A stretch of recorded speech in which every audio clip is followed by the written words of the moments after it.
Good morning, everyone. We have 6 cases on today's oral argument calendar, and we'll begin with appeals numbers 23-2394 and 23-2541, the United States versus Derek Claiborne. And Ms. Sostek, good morning. Nice to see you. Whenever you're ready.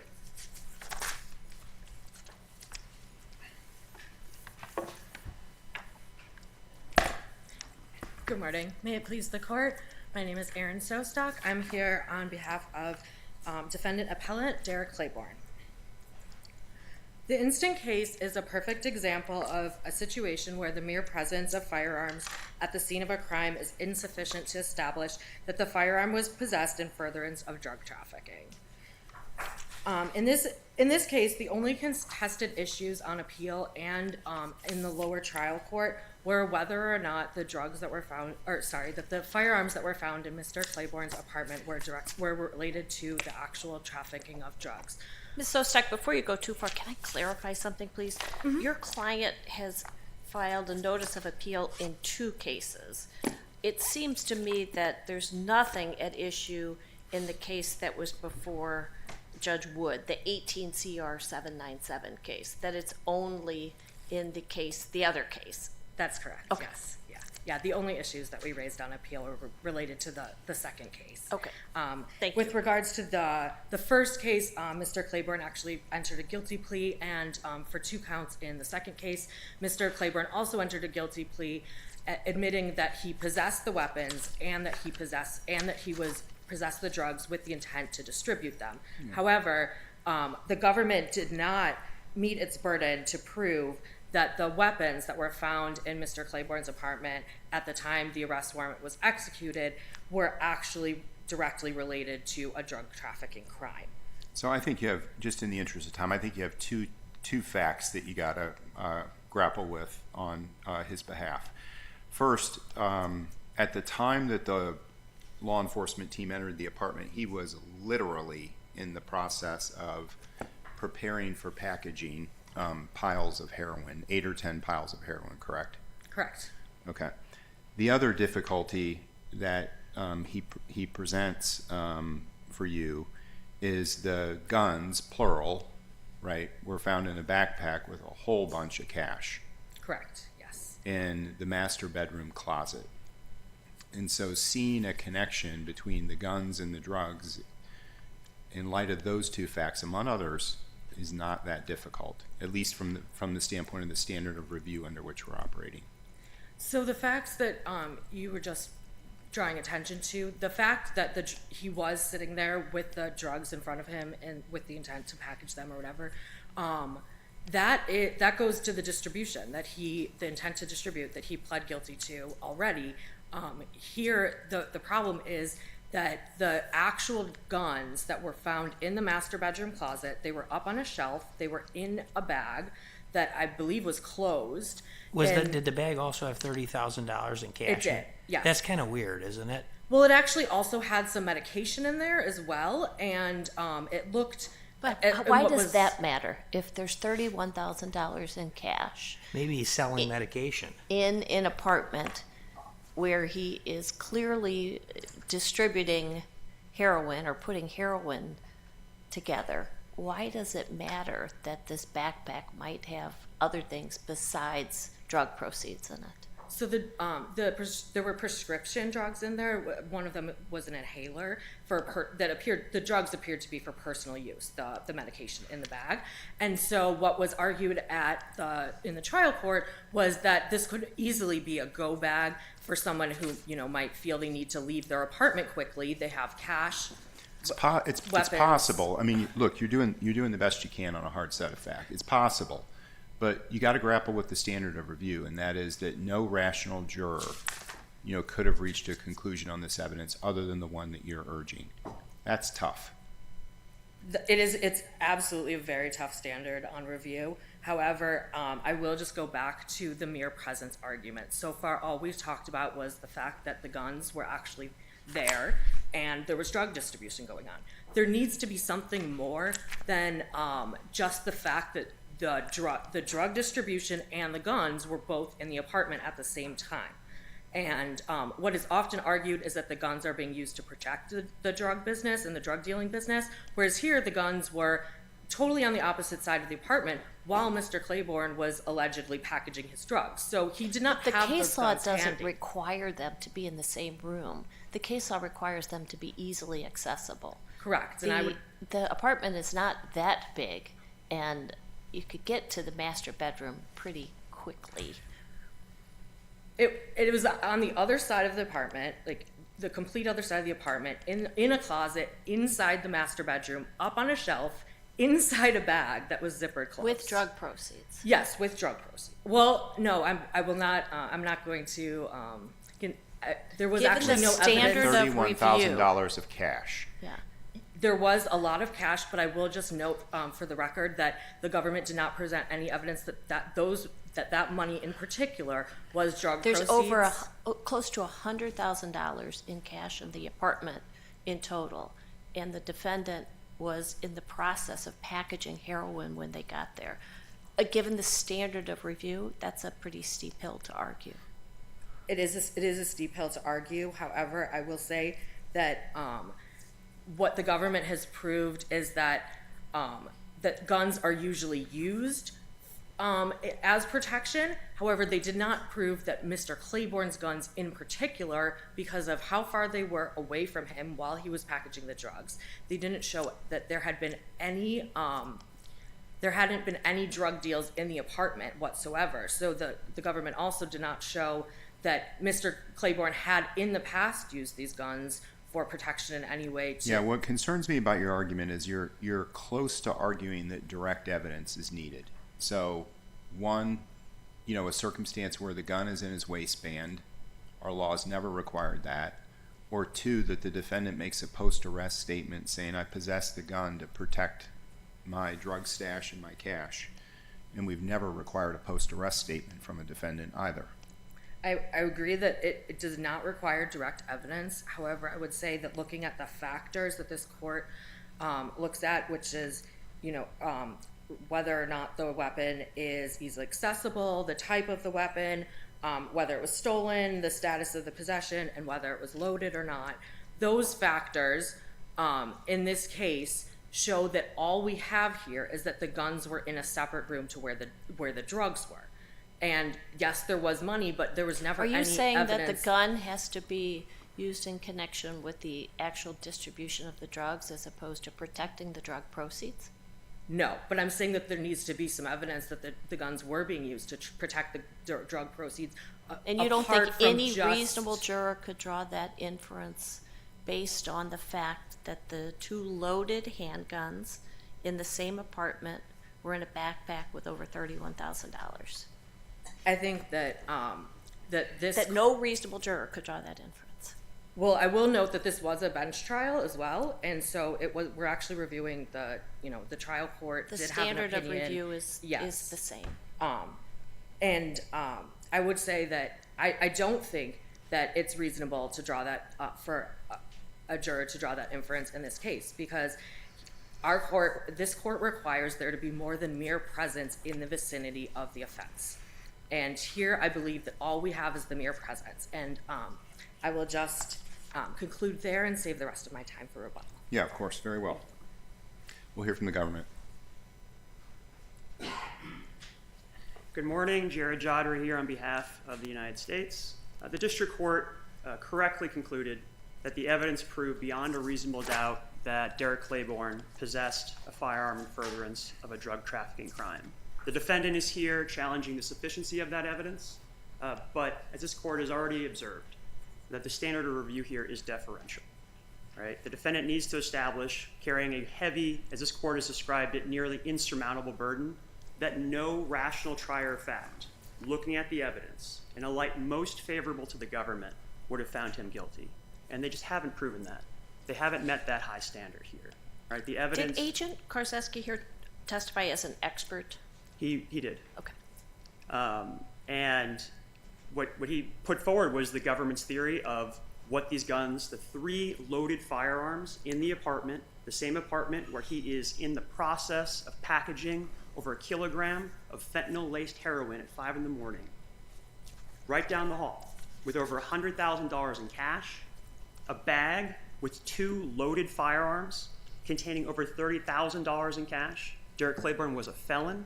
He was not allowed to have any guns, let alone 3 loaded firearms in his apartment. The court made the rational, reasonable inferences, applying common sense, considering the case law, the factors that this court has highlighted, and came to the conclusion that he was guilty. And the evidence supported that conclusion. Mr. Jodry, is when we talk about this apartment, we're not talking about an apartment that runs the entire floor of a building. It's a very typical 2-bedroom apartment. That's correct. And when I look at the floor plan, he was packaging the heroin in there, or cooking the heroin, whatever he was doing, in the laundry room, right? That's correct. You walk in the apartment, the laundry room is off to the sides where he was packaging all the heroin. He had the scales, he had the bags, he had the little baggies, and the backpack's in the master bedroom closet. Right. Any doubt that the master bedroom belonged to him? Nope, was not contested. And the only 2 residents in the apartment, if memory serves, well, there was a child that was sleeping in the apartment, unfortunately, right? That's correct.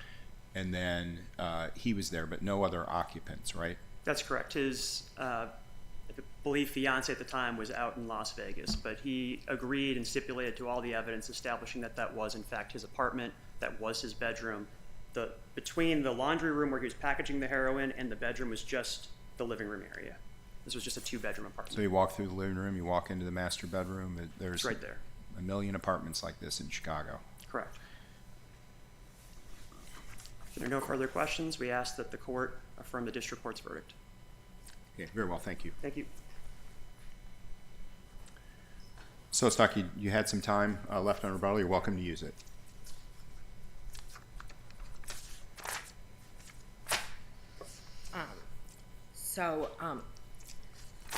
Recognizing that there is a high burden as far as the standard of review in this case, I will just note again that what we do need here is more than just the presence of these guns in the apartment. And yes, it was a small apartment, but that doesn't, Mr. Claiborne still had to go to the complete other end of the apartment into a closet and open a bag to get out these firearms if he wanted to use them as protection. And when the police went and executed the warrant, he was there in the middle of packaging guns. He made no effort, packaging drugs, sorry. He made no effort to reach for those guns or attempt to get those guns, even though the apartment had been breached. Additionally, I will also note that there just was no previous evidence that Mr. Claiborne had used that apartment for drug dealing at all. So there's no evidence in the record that the guns had been used for protection in drug dealing. The only evidence is the fact that they were there in the bag with some money, a lot of money.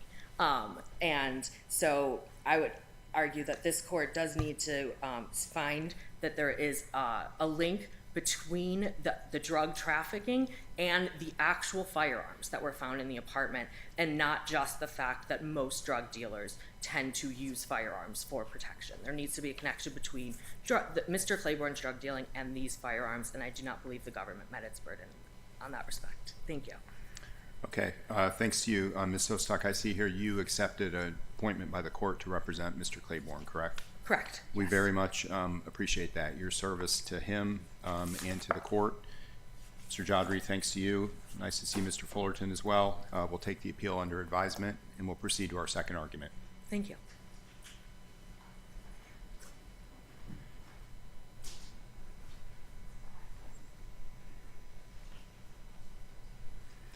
Our second appeal of the morning is in number 23-1725, Robert Decker versus Catherine Sauerveld and others. Yeah, Mr. Bruton, good morning. Whenever you're ready.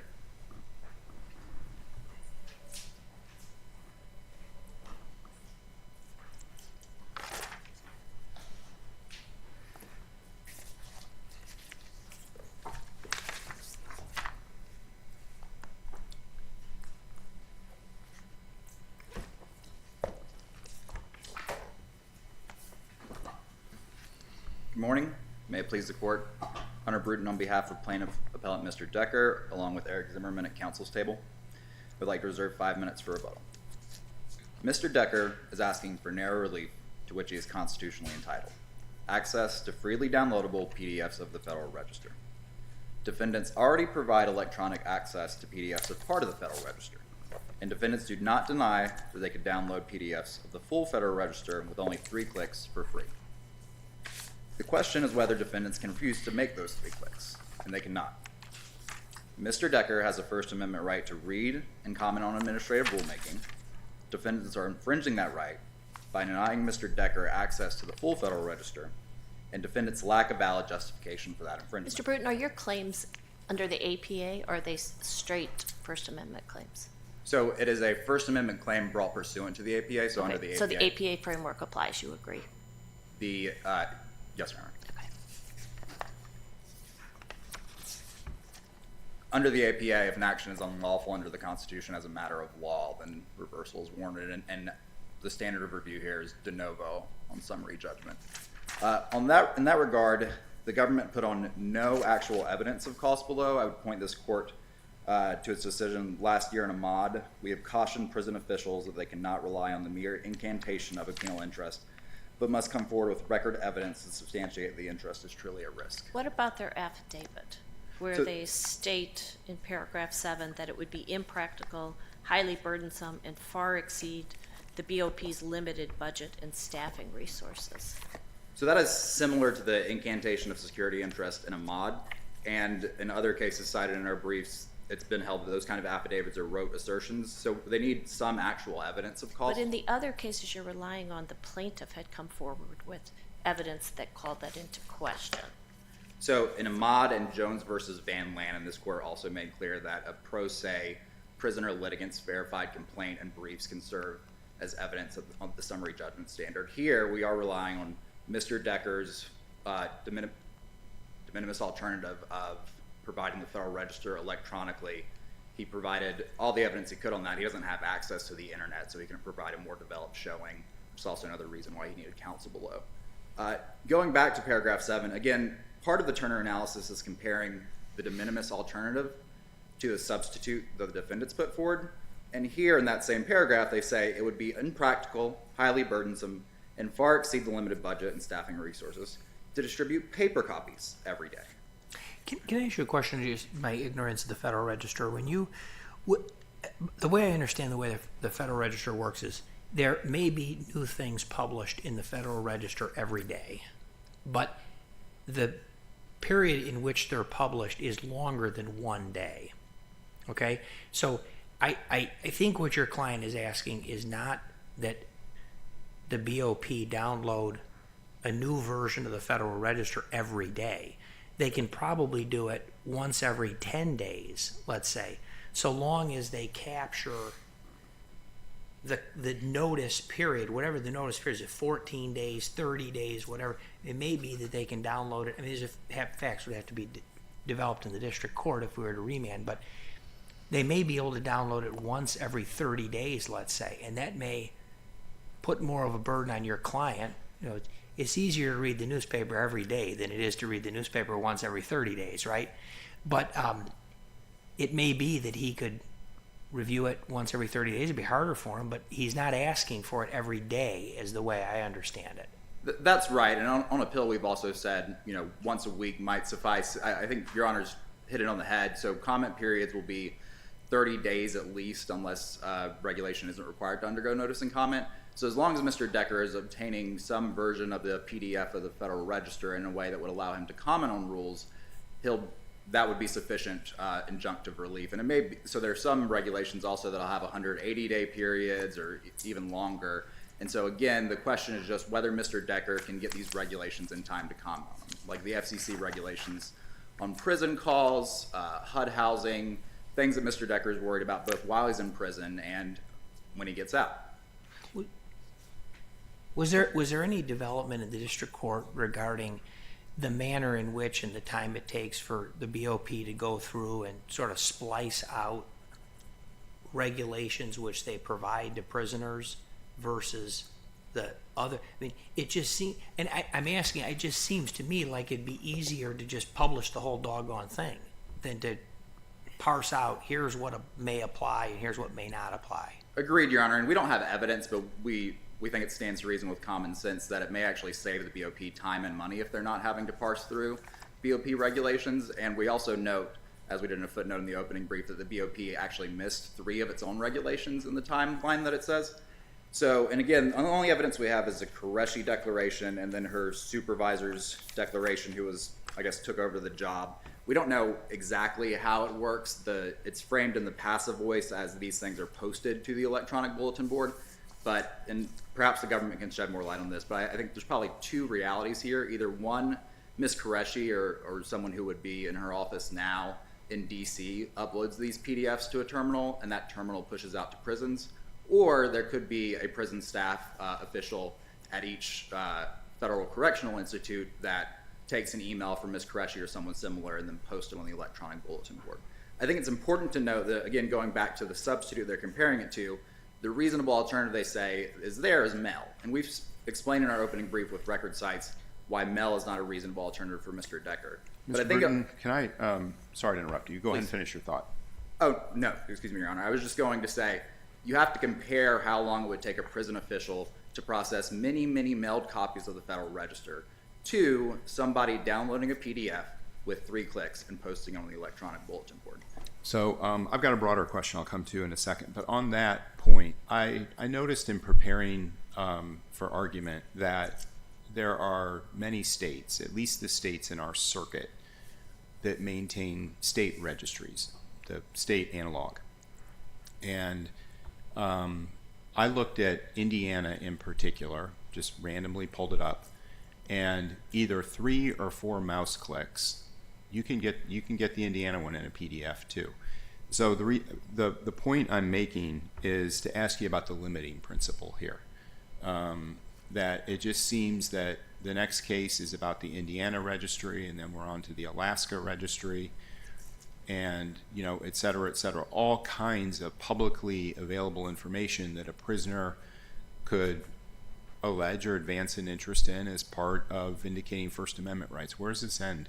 So I think this case provides 2 limiting principles. One is the APA, and 2 is a time-tested Turner test. So taking your hypothetical, Your Honor, I don't believe a state APA would allow a suit against a federal official. Here we have the APA providing the waiver of sovereign immunity and the cause of action for unconstitutional or arbitrary and capricious actions. Right, but couldn't you just bring your 1983 action and seek declaratory relief or something? So if you brought an ex parte Young suit or an injunctive suit under Right. 1983, right? So Turner will provide the backstop there. And again, I think the important... Why there but not here? So to be clear, prisoners have a First Amendment right to read and comment on other things too, things in the congressional record, other matters of public importance. This court, in many cases, I'll point you to Littler and a few of the other mail cases in the Seventh Circuit, the court's been able to use Turner in a practical way to say if there's some evidence of cost or if there's a security justification. I think security justification is going to come out in a lot of these cases. So when you're dealing with non-government materials or newspapers, this court has parsed out whether or not there's a security. So in tomorrow's, if you're right, in tomorrow's case, if an inmate says, I'm going to be released in a year or 2 and I'm planning on living in Indiana, and my interest is being a responsible citizen in Indiana, and therefore I want to follow the affairs of the state as posted in the Indiana registry. And if Robert Decker was successful in getting the federal registry made available, I should surely be successful in getting the Indiana registry. After all, it takes 3 mouse clicks. I think on the facts of that case, and if the prison has no other evidence on cost or security, then the state registry might be provided. But it also matters how the electronic law library might work at that individual facility if we're talking about a state facility. And again, this is not on the record, but some states also have access to internet. Some states also give prisoners iPads. So your point Most is... federal prisons do not do that. Correct. They don't have internet access. I don't believe any federal prison has internet access I provided don't to think inmates. it does either, or give them iPads, other than maybe some computer facility to review discovery materials, but not what you're talking about. Like a terminal, yes, Your Honor. So your point, just take them one at a time. Turner supplies the framework. That's why the Supreme Court put it in place, and you just adjudicate them as they arise. That's correct. And again, there'll be questions about the cause of action against any state, local, federal official. It'll still have to pass all of those things. The PLRA is also a backstop, so prisons have grievance procedures set up, and they have to exhaust the grievance procedures. So if a prisoner comes and says, hey, you can download this Indiana State Registry with 3 clicks, this is how long it'll take, would you provide it to me? A lot of times reasonable prison officials are going to say, yeah, we'd rather do that than litigate a federal case for 3 years. Okay, here's my other question. It's a broader question. I have some concerns about whether your client has standing. Okay, you've done a terrific job in your briefs representing him. There's no question about it. But you are making points that, to my eye, seem divorced from the way the case was litigated before you and your colleagues, accepted the appointment. And what I mean by that is to get right to it, is this. When I read Mr. Decker's complaint and I read what he submitted in opposition to summary judgment, I have Lujan, Clapper-like concerns about whether there is actual or imminent injury and what he has said to satisfy that. So I'll answer that question, reserve the remainder if I may. We'll give you rebuttal time. Don't worry about that. So on the standing question, again, I understand it's subject matter jurisdiction. The court reaches it even though the government doesn't contest it. So we're not backing away from the difference from this and access to court claims. Mr. Decker has a freestanding right to comment on the Federal Register, and he can't be more particular about the regulations he wants to comment on because he doesn't know what the regulations are since he doesn't receive the Federal Register. So Article 3 just requires traceability. Keep going. So Article 3 requires traceability to the injury. The injury is restricted access to non-BOP materials in the Federal Register. Okay, in fairness though, he's pretty skimpy on what he says about that. When I read all the summary judgment briefing last night, and he is focused in the main on BOP related. Now BOP is a big umbrella. He's focused on the First Step Act. He's focused on the affairs of the U.S. Sentencing Commission and amendments to that. But he doesn't anywhere, for example, say, I'm keenly interested in following the affairs of the EPA or, the SEC or whatever. There's nothing like that. And I mean, I can see standalone sentences where he says, I have an interest in following the affairs of other departments or agencies. But what I think about the plaintiff in Lujan. You know this case law. Yes. I think about the plaintiffs in Clapper. And I think about the justices saying we are serious about subject matter jurisdiction and the injury requirement of standing. Yes, Your Honor. So That's not to say he couldn't plead it, and develop it at summary judgment, but I very much wonder whether he's done so here. You have in your appellate brief. So, agreed, Your Honor, that Mr. Decker could have done a better job on summary judgment, but we maintain that by Mr. Decker saying he wanted the full access to the full Federal Register, he did enough for standing. Now, understandably... Why is that enough here but not enough in Clapper? So you remember Clapper? Clapper is the Foreign Surveillance Act case, right. You remember the court said there's nothing here about impending injury. If your client, I'll give you rebuttal time. Don't worry about that. Yeah. Okay. If your client had said, like you do on appeal, at some point, God willing, I'm going to be released here, and I'm interested in following what's going on in the Department of Veterans Affairs or HUD or whatever, because I'm going to be a responsible citizen when I get out. He might do enough there, but I just don't see it. So I would also point this court to this case law that says prisoners' complaints and pleadings are construed liberally. I think, to be fair, this issue is a matter of law that's cleanly teed up. If the court has concerns about the pleadings, I think this is also evidence that Mr. Decker should have had counsel below, and on remand, the court can allow for an amendment of a complaint. I think. So one of the reasons that I think you may have, I think your points are fair about the I don't remember her name. It begins with a G. The affidavit that came in from the BOP. Qureshi, yes. Yeah. Okay. It's thin, and you're right to emphasize that. But I wonder whether it's thin in part because Mr. Decker wasn't all that clear about what he wanted. I think in the main he was focused on criminal justice related information. You know, broadly construed, Sentencing Commission, First Step Act, etc. Correct, and I think that alone would be enough, right? Sentencing Commission is a separate agency from the BOP. Yeah, and then you just wish the case would have gotten litigated that way, because if he would have said, hey, I'm a federal prisoner and I absolutely have an interest in what the U.S. Sentencing Commission is doing and not doing, and Judge, there's none of this on the bulletin board and there's none of this in the library, that's a serious claim. So on the record, I will leave the court with SA 284, and I think this is a helpful quote from Mr. Decker. Mr. Decker has shown and disputed the defendant's theory that I have not demonstrated the failure to provide a complete copy of the Federal Register in real time based on resources and budgetary concerns is in fact arbitrary and capricious. What are you reading from? This is SA 284. I believe this is Mr. Decker's summary judgment, or opposition to summary judgment. All right. And this is the not the first paragraph, not a full paragraph at the top. This SA 284. All right. And again, I agree with the court that the case could have been litigated better. We would submit that that's more evidence, as this court's recognized in appointing counsel twice, that Mr. Decker would have been better off with counsel. Okay, I'm going to give you the Can I ask a question? Please, yeah. And as Judge Scudder said, he'll give you additional Of time course. for rebuttal.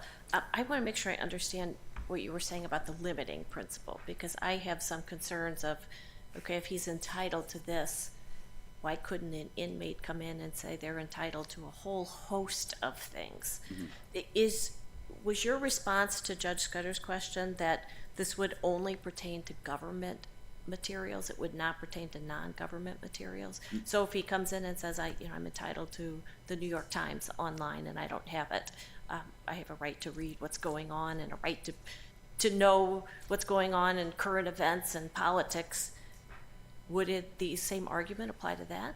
Well, I think this court in Lindell and Jackson versus Frank already reached that exact hypothetical and said prisons can ban newspapers for security interests, that they don't want the guards going through that. I think to Your Honor's bigger point, as with any other First Amendment inquiry, the higher the level of matter of public importance, the stronger the claim is. I will say one thing briefly about the APA. The APA already provides the way to exercise the First Amendment constitutional rights. Interested persons are provided the Federal Register, and they can comment on regulations they're interested in. That is a limiting principle in itself, and there is no New York Times APA. There are plenty of other cases. Lindell and Jackson versus Frank are two very good examples. Littler is another one where district courts are, as Your Honor is aware, well equipped to kind of do these Turner inquiries and take care of them at the screening stage at 12b6 and at summary judgment. I don't think this case will be a sea change. So your argument is not going beyond the register here, the Federal Register? That is correct. Mr. Decker in this appeal is seeking access to the Federal Register, and he's entitled to that under the APA and the First Amendment. Okay. Thank you, Your Honor. Very well. Yep, of course. Mr. Bruton. Let's hear from Ms. Tan, and we'll come back to you for that rebuttal.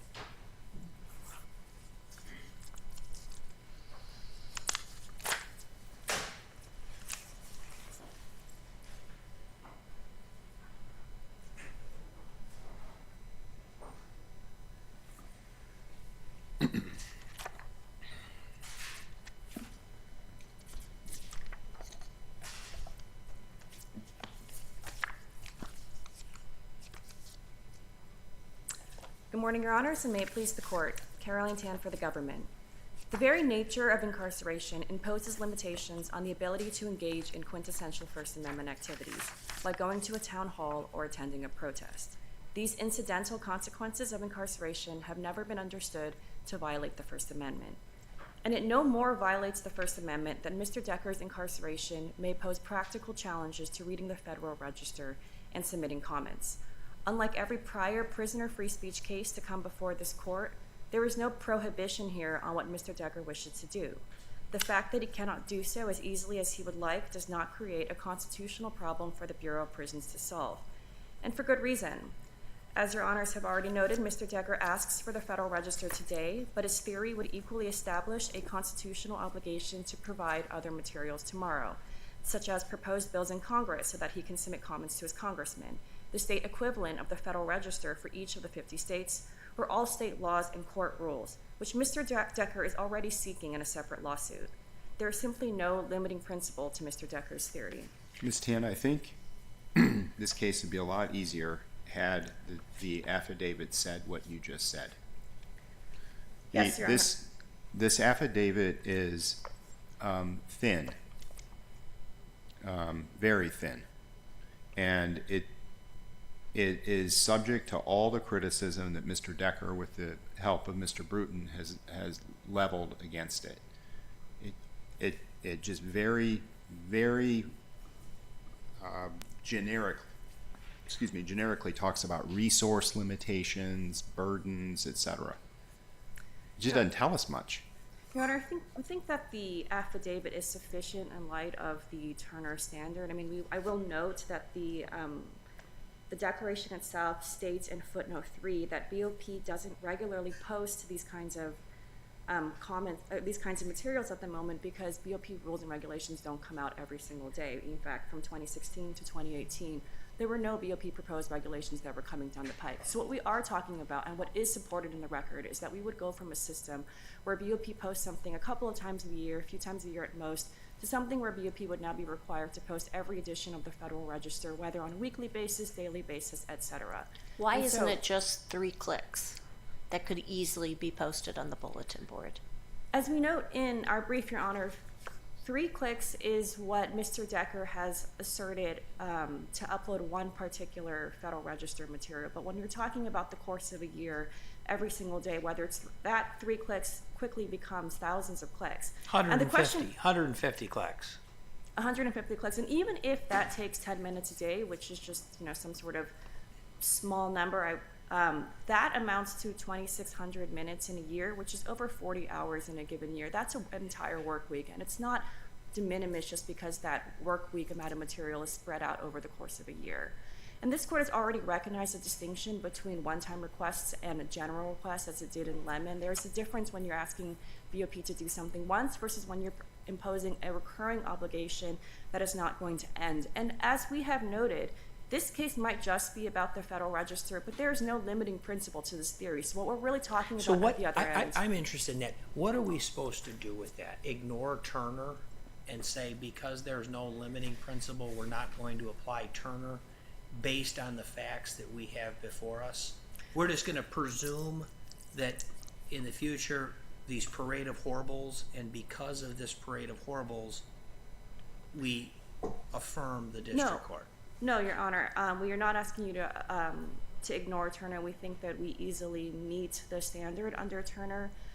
Based on the record itself, we have already told you that BOP doesn't regularly upload this material. So we would go from a world where we upload at most a couple of documents in a year to every set of the Federal Register from now until the end of time. That's supported in the record. That's in the declaration itself. And that is not a de minimis burden.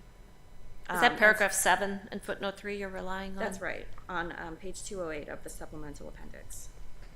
And Do you agree that the case, I'm asking this as a broader question, Mr. Bruton may have a thought on it too. It seems to me that the case has to be analyzed within the Turner framework, as Judge Kirsch. You agree with that? we think Turner applies, Your Honor, but we think that this case is significantly easier than every single Turner case to come before this court because, as we know in our brief, there is no restriction here. Mr. Decker is allowed to read the Federal Register. Okay, the reason I'm asking that is in the district court in your briefing, these are my words, not the government's words in the brief, you seem to suggest that there's like something you might think of is like a Turner step 0. In other words, that the First Amendment right to petition government is so weak for somebody that is incarcerated and is trying to petition through access to non-BOP related Federal Register materials that you really don't even need to get into Turner. That's a position the government took in the district court. That sounds to me, my words, like a Turner step 0. Is there such a thing?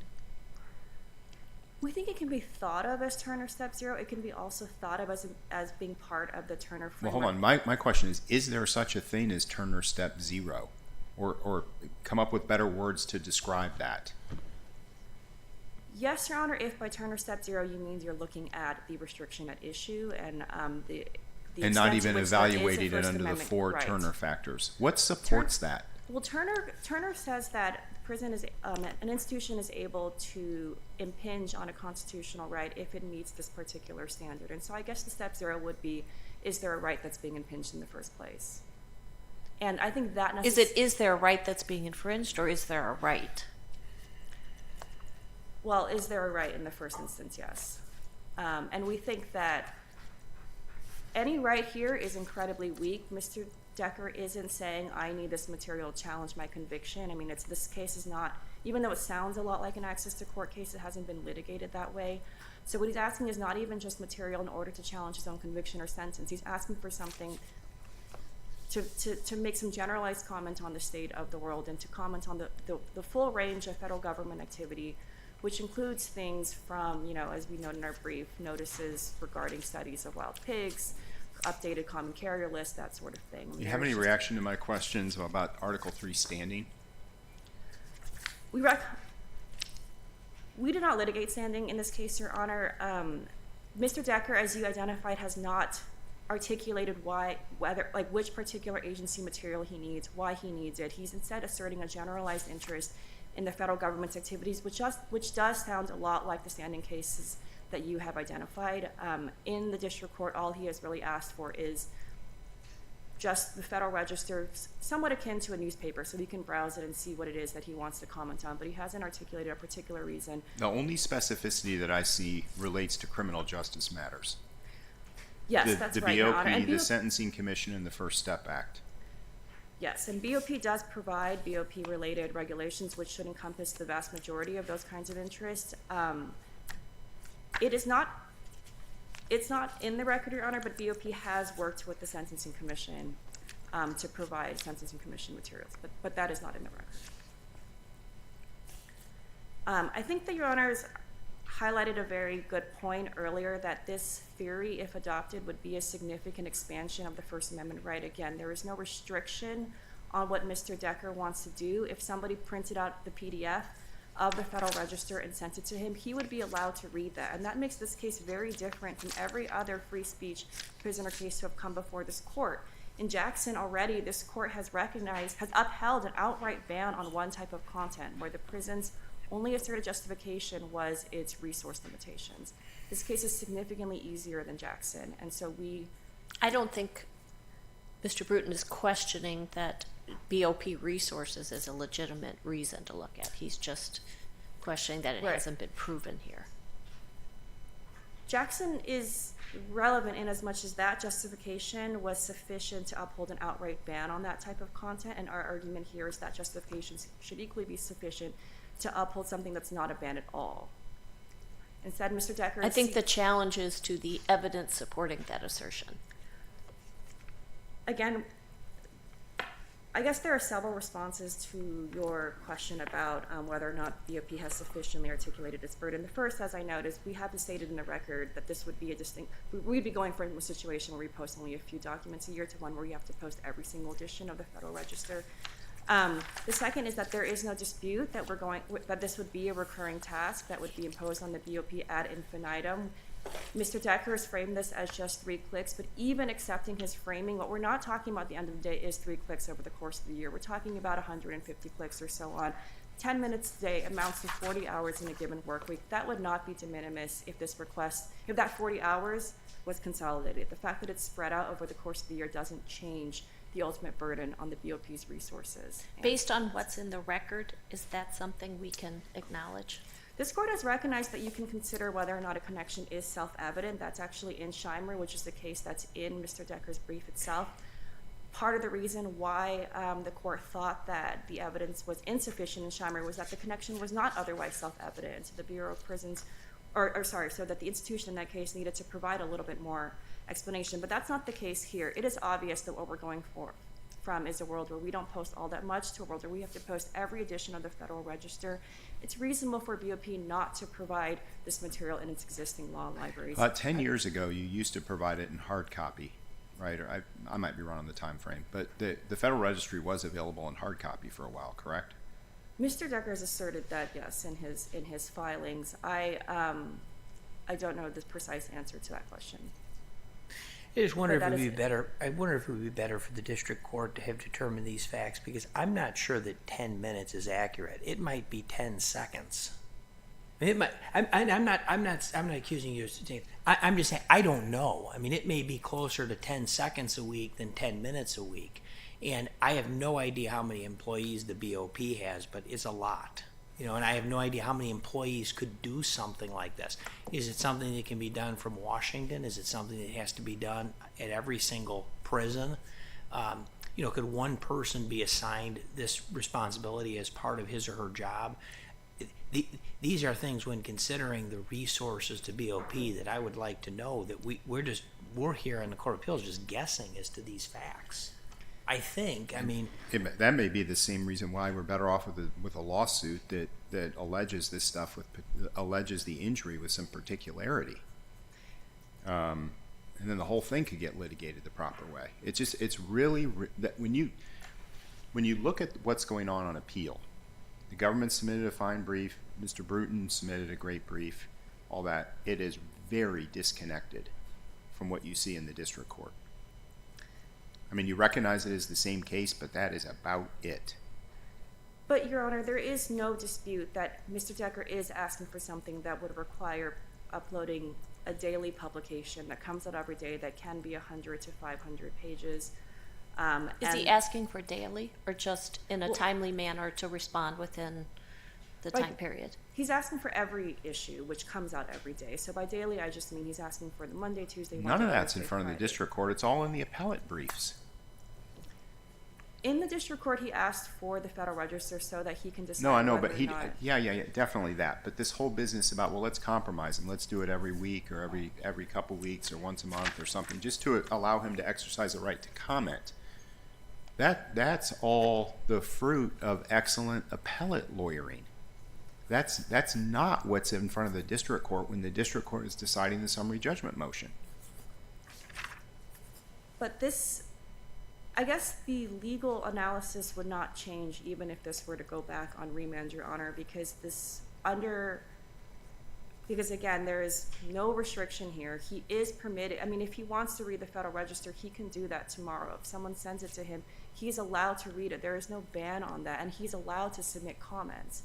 And that's a critical point that we wanted to emphasize in our brief, that Mr. Decker is actually permitted to do what it is he says throughout this litigation he has wanted to do.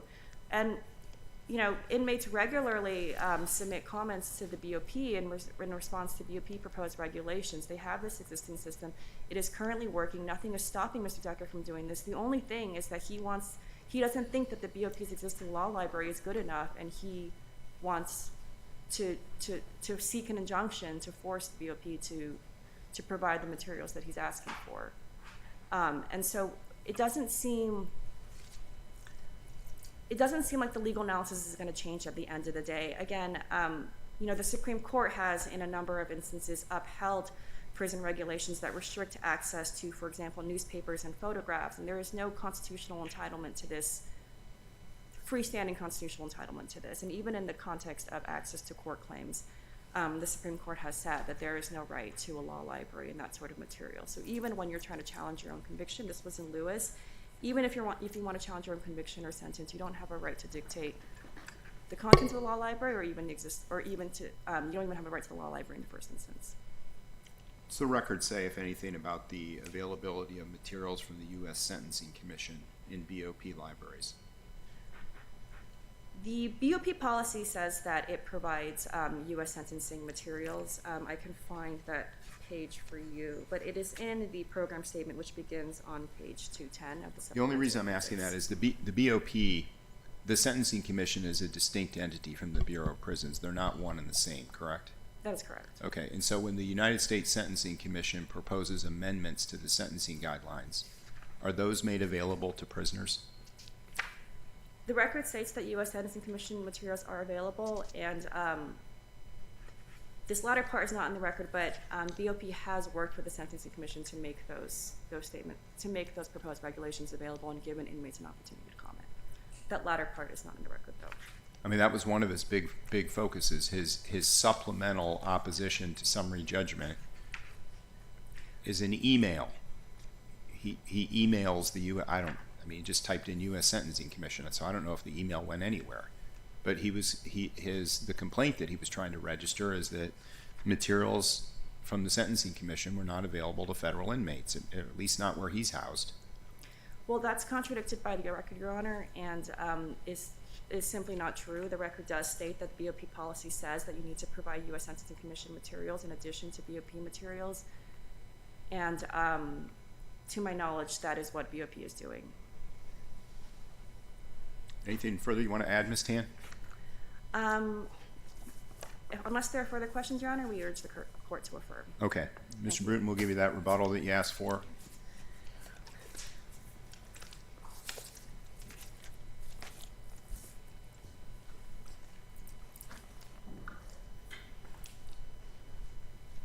Thank you, Your Honors.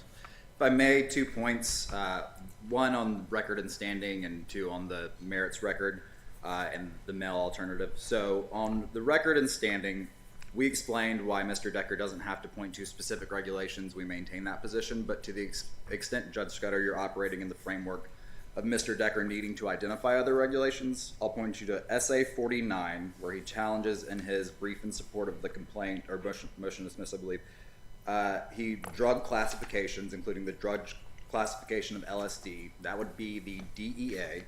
I would point you also to SA 31, which is his 4th amended in the operative complaint. Yeah, now, I thought you might mention that. I don't know what he's talking about. I mean, So- the drug classification of LSD, what you wonder about is how does that have any personal effect upon him? It's not as if he's going to be able to use LSD while in the BOP. Well, the APA provides all interested persons an opportunity to comment. He has people on the outside who have access. And the drug, I don't want to get stuck on the drug thing. I hear you. I don't know what to make of it either. On SA 31, he mentions drug counseling and mental health. That would be the purview of HHS possibly. Again, drug laws, DEA, and then the U.S. sentencing guidelines. And on the U.S. sentencing guidelines, what the government's pointing to is a 1999 program statement that says the policy is to provide it. But the issue is they don't follow the policies. And they're not contesting that they provided even all BOP regulations. And we can't inject those facts in the appellate posture. If the court thinks those facts are relevant and the right posture is to remand, appoint counsel, and allow the record to be developed. Briefly on the standing cases, Clapper, the plaintiffs didn't even know they were being affected by the action. Lujan, nobody had plans to go to the park. Here, Mr. Decker has definite plans to read the Federal Register, and BOP stopping him from doing that. Also point the court to FEC versus Aikens, 1998 Supreme Court case, denial of information gives rise to standing. And again, if the court has jurisdictional concerns, that can also be addressed on remand. Mr. Bruton, moving on beyond standing, you've raised a lot of arguments in your brief that were not raised below. Why haven't you waived those? So Mr. Decker, by bringing the substantive count under the First Amendment and under the APA, did enough for preservation under this court's precedent. The government hasn't claimed waiver or even forfeiture here. Of course, it's a matter of prudence and this court can deem it. But to the extent the court's going to reach out to contest an issue the government doesn't, I would say liberal pro se litigant pleading, we would ask the court to remand, appoint counsel, and have a fair shake at a case that has merit. And I think that's probably the important thing here too on the mail. So on the mail, if we credit what the government's saying, they're saying if I can get the ACLU to send every prisoner in the United States a copy of the Federal Register, they will process it in a timely manner. They would rather do that than download a PDF with 3 clicks for free. That's absurd. And more importantly, it is a record issue. Again, the 3 clicks for free is not in the record below. We don't know if, so you're making these new arguments that the district court didn't have the opportunity to address, and I'm not sure why we should be addressing them for the first time on appeal. So the court is within its authority, obviously, to remand and not enter summary judgment for Mr. Decker. But on the 3 clicks point, Mr. Decker said the Federal Register is available in the internet for free. He doesn't have the internet, so he can't do that. Now, this court can take judicial notice of a website, and the government below submitted screenshots of the Federal Register, which includes the current issue link. Now, I agree. But there's no internet access at the BOP, so that's not what the standard is. They'd have to put it on the electronic board, and we don't know what that entails because it's not in the record. Wait, Your Honor, BOP facilities do have internet access. Inmates don't have internet access. Inmates don't, exactly. Correct, but that's how the electronic bulletin board comes out. And to the extent there's a factual question about any of these issues, again, the proper posture is to remand for fact-finding on these issues. Mr. Decker can't do this kind of discovery while incarcerated. He himself, as you noted, doesn't have access to internet, so he cannot show or depose Ms. Qureshi and say, does it take you 30 seconds or 10 Well, minutes? he could have deposed her. There's nothing that would have stopped him from doing that and asking her how long, or asking her about the process. In his motions for appointment of counsel, Mr. Decker said he was not able to get the discovery he sought. He wasn't able to meet and confer with the United States. That was what you would have done on a Rule 16 or Rule 26 or a settlement conference, which Mr. Decker did point out. We have all those record sites. Again, if there are any record sites the court is interested in, I'm happy to file a 28J or respond to supplemental briefing. If the court has no further questions, we would ask to reverse and remand and enter summary judgment in favor of Mr. Decker. Now, if the court is not going to grant us that relief, we would ask at least that he get a fair shake with counsel below to develop a very limited factual record and have a chance in court. Thank you. Okay, Mr. Bruton, thanks to you. You accepted this appeal on appointment, correct? Correct. We very much appreciate that. You've served Mr. Decker very well, Mr. Zimmerman, thanks to you and your firm. Ms. Tan, as always, thanks to the government. We'll take the appeal under advisement. Thank you, Your Honor.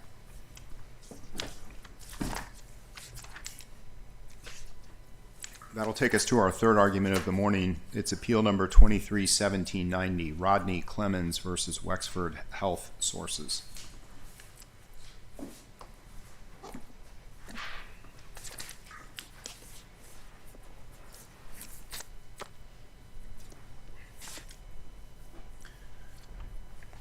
Mr. De Leon, correct?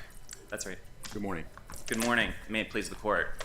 The question here is whether the district court erred in finding that no reasonable jury could find that any of the defendants were deliberately indifferent to Mr. Clemens' foot condition. Now, the district court did at least consider three pieces of evidence that I think are very important to one of the most salient instances of deliberate indifference on Mr. this De Leon, record. before you go too far, you're saying any of the defendants. Dr. Funk was a defendant below. I don't see anything in your briefs challenging the district court's ruling finding for Dr. Funk. Are you appealing the ruling as to Dr. Funk? No, we're not. We're not proceeding on that So one. the way I read your brief, you're focusing on Dr. Obese and Wexford. Correct. That's right. So yeah. So I want to focus on three of the different facts that the district court did consider as to Dr. Obese and Wexford for the one of the periods of a deliberate indifference that we think is clearest on this record, which is this 5-year referral delay. So first was the Wexford UIC contract, in which Wexford gets a certain number of referrals every year that it can make to UIC that are covered by the contract, but above and beyond that, each additional referral incurs additional cost. The second are the 2014 and 2015 Wexford performance evaluations of Dr. Obese, who is then medical director for Stateville Correctional, in which Dr. Obese says that he's doing a good or even a great job in his self-assessment of keeping costs low for Wexford. But Wexford disagrees and says he's actually not meeting performance requirements and that he's over budget in the areas of off-site care. He has to take immediate steps to come up with ways of keeping costs yet lower. The third is Mr. Clemens' testimony about his conversations with Dr. Obese about his foot condition. Hold on, testimony or affidavit testimony? Yes, right, his declaration testimony about... Because he said not a word about that in his deposition. Well, actually, in his deposition, he was asked open-ended questions about, do you have anything else that you want to talk about? His job in his deposition is to answer the questions that he was asked. I would have thought, Mr. De Leon, so I don't know that it's a sham affidavit. But I got to tell you, it's fishy. It is a fishy affidavit. You would have thought that if his whole theory of the case is that his treating physician said, you need to see a podiatrist, I can't refer you because referring you is going to cost money. I would have thought that that's what he said every other line in that deposition, even in ways not responsive to questions. I didn't see anything like that. Well, what you can see in this record is that It's like his whole theory of the case is missing from his deposition. That's odd. I actually don't think that it's that odd given this record, because this all centers around these conversations that Mr. Clemens had with Dr. Obasi, right?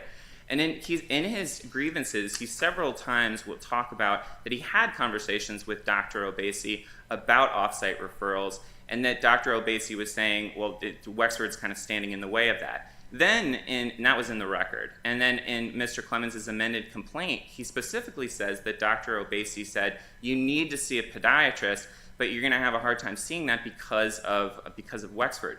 And what you have in mind is the single reference in paragraph 30.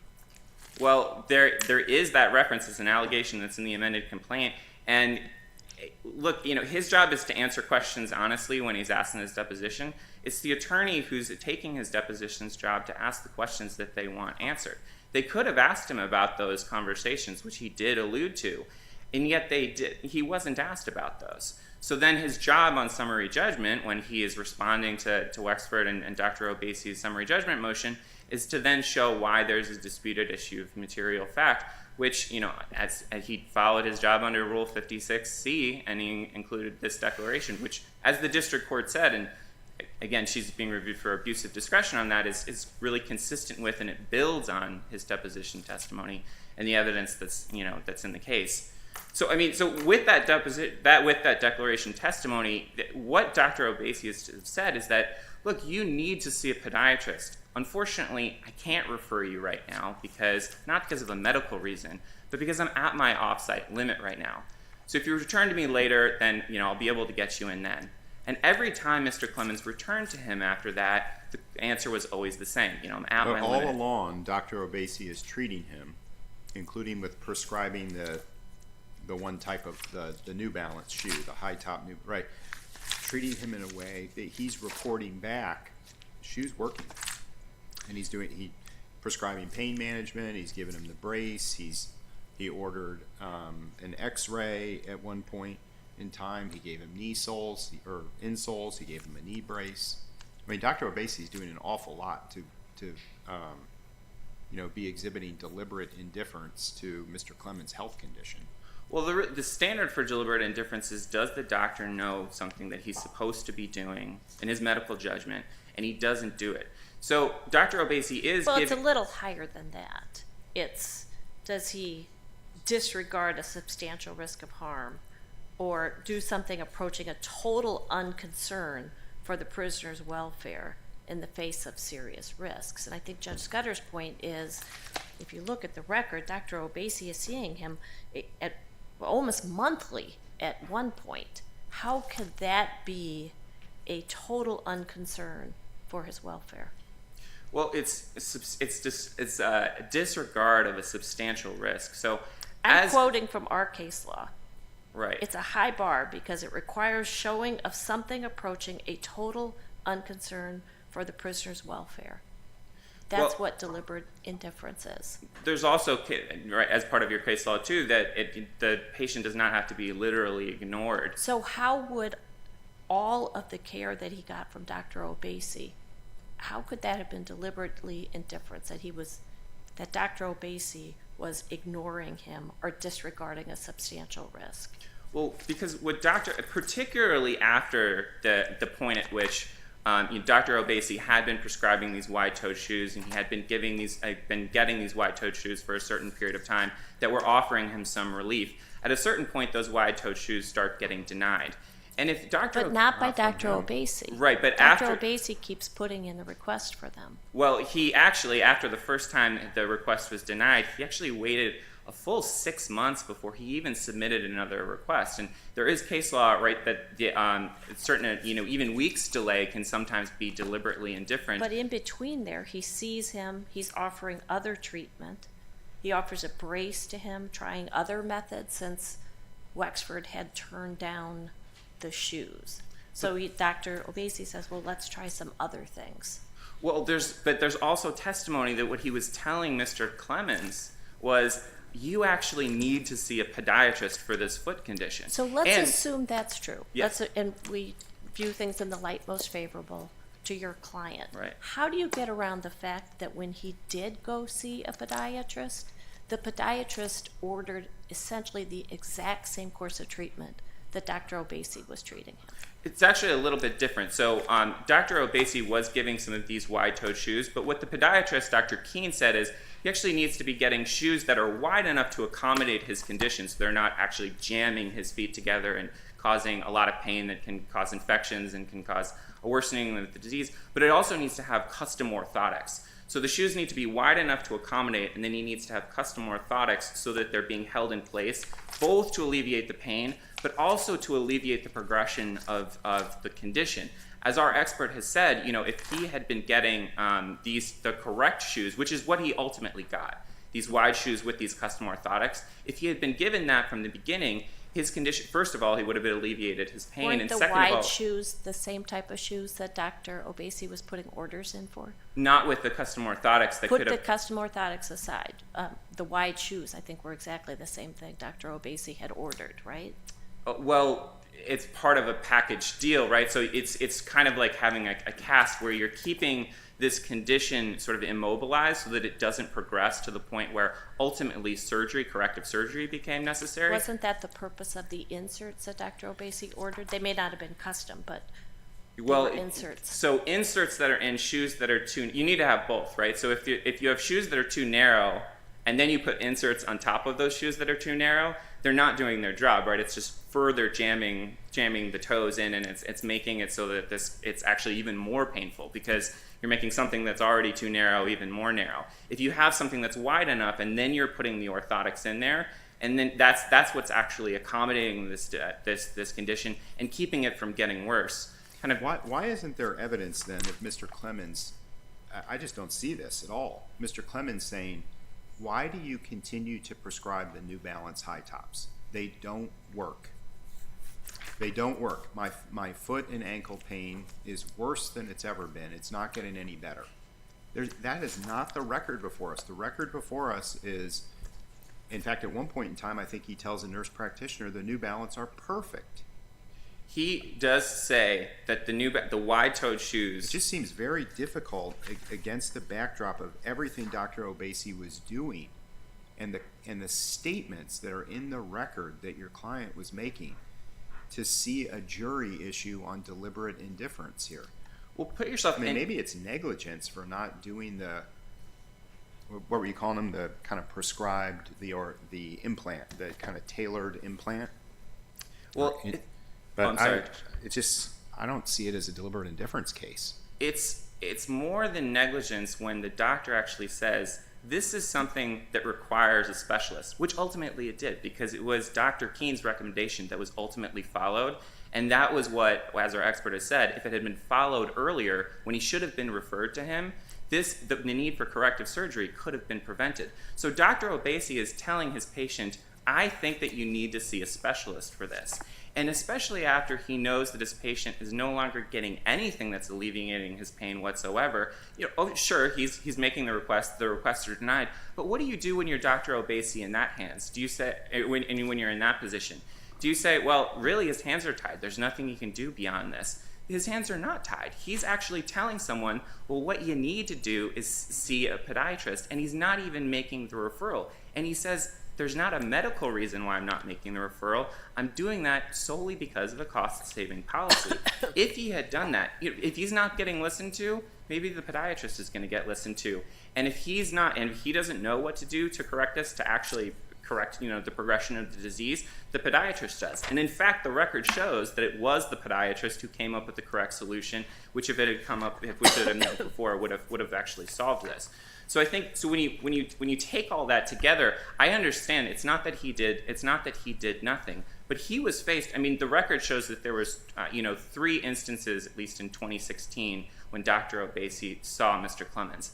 That is all after he, first of all, as the district court had said, well, look, these performance evaluations, right? These performance evaluations might be able to support a reasonable inference that Dr. Obasi was over-prioritizing costs after he received them.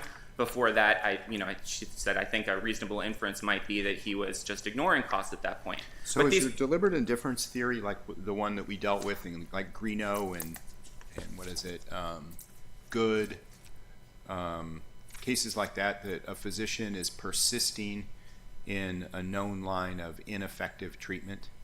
Yes, which he is at that point. And, after the shoes are no longer being prescribed in 2015, he knows, and his patient is constantly coming back and telling him, I'm not getting any relief. I used to be getting at least these wide-toed shoes, which were helping a little bit.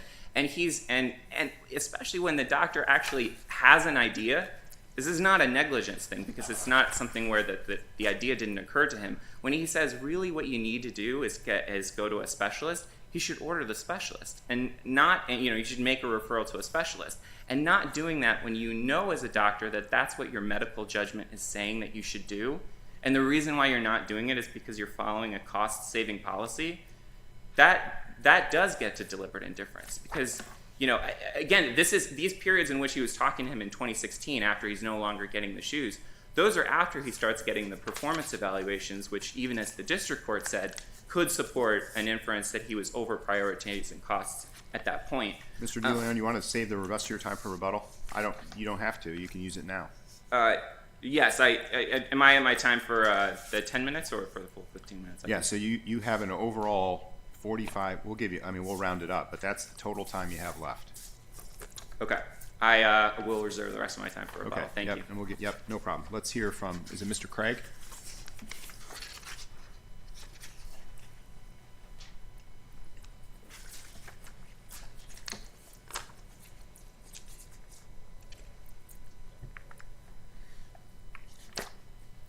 Please the court. My name is Patrick Craig, representing Wexford, Dr. Arthur Funk, and the estate of Dr. Sala Obasi. The district court's order granting summary judgment in favor of these defendants should be affirmed. First, to your Honor's point, and as Clemens conceded, he's abandoned any challenge to the district court's grant of summary judgment to Dr. Funk by failing to address that order on appeal. Regarding Dr. Obasi, this court should affirm summary judgment in favor of his estate because no reasonable jury could find Dr. Obasi was deliberately indifferent in treating Clemens' complaints of pain.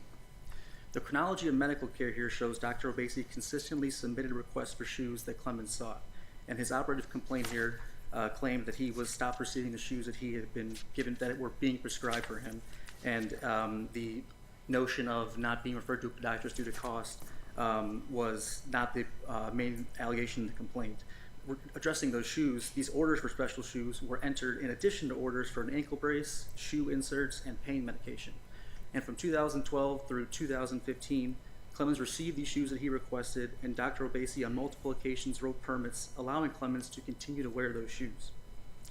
Clemens admitted to multiple other physicians and in his operative complaint that Dr. Obasi's plan of care worked for him, and the special shoes actually helped his pain.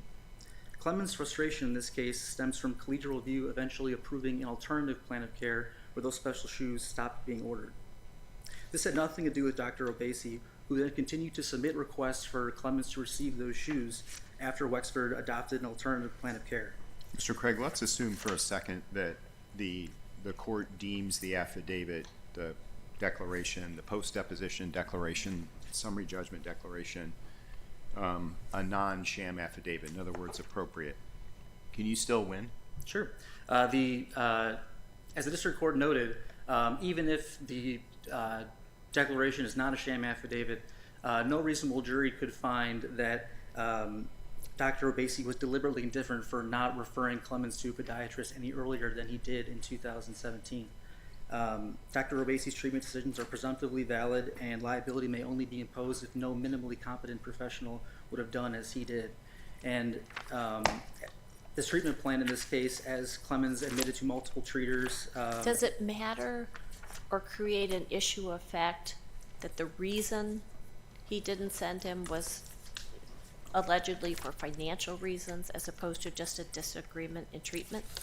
If the affidavit is not a sham affidavit and the reason is cost, it would only create a tribal issue if it was cost with excluding reasonable medical judgment from the equation in addition to considering cost.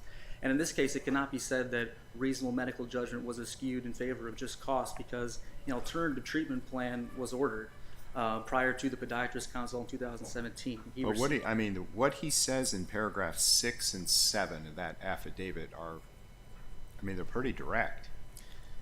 the issue of not being referred to a podiatrist at that time due to cost, even if that declaration statement is taken as true, it removes from the equation that there's still exercise of reasonable medical judgment in ordering an alternative plan of care. With the special shoes that Clemens admitted helped him, he also received insoles and an ankle But what do you brace. do about the way paragraph 6 opens? Dr. Obasi agreed that I needed to see a specialist for my condition. If Dr. Obasi needed Comma, ellipses, etc. I mean, that's a pretty declarative statement. First off, the medical records from Dr. Obasi's plan of care this time do not reference the need to see a podiatrist whatsoever. But assuming that these conversations happen as the declaration states, again, it's telling that when he actually does see a podiatrist, 5 years after he first sees Dr. Obasi, the podiatrist recommends almost a mirror of kind of care. Same shoes, the ankle brace, the pain medication, it's all the same. So there's What no... about Mr. De Leon's argument that the soles and inserts were customized from the podiatrist as opposed to what Dr. Obasi was doing, that's a significant difference? Well, as our expert testified that the shoes are still wide enough to accommodate the hammer toes and the bunions that were the ultimate conditions in this case.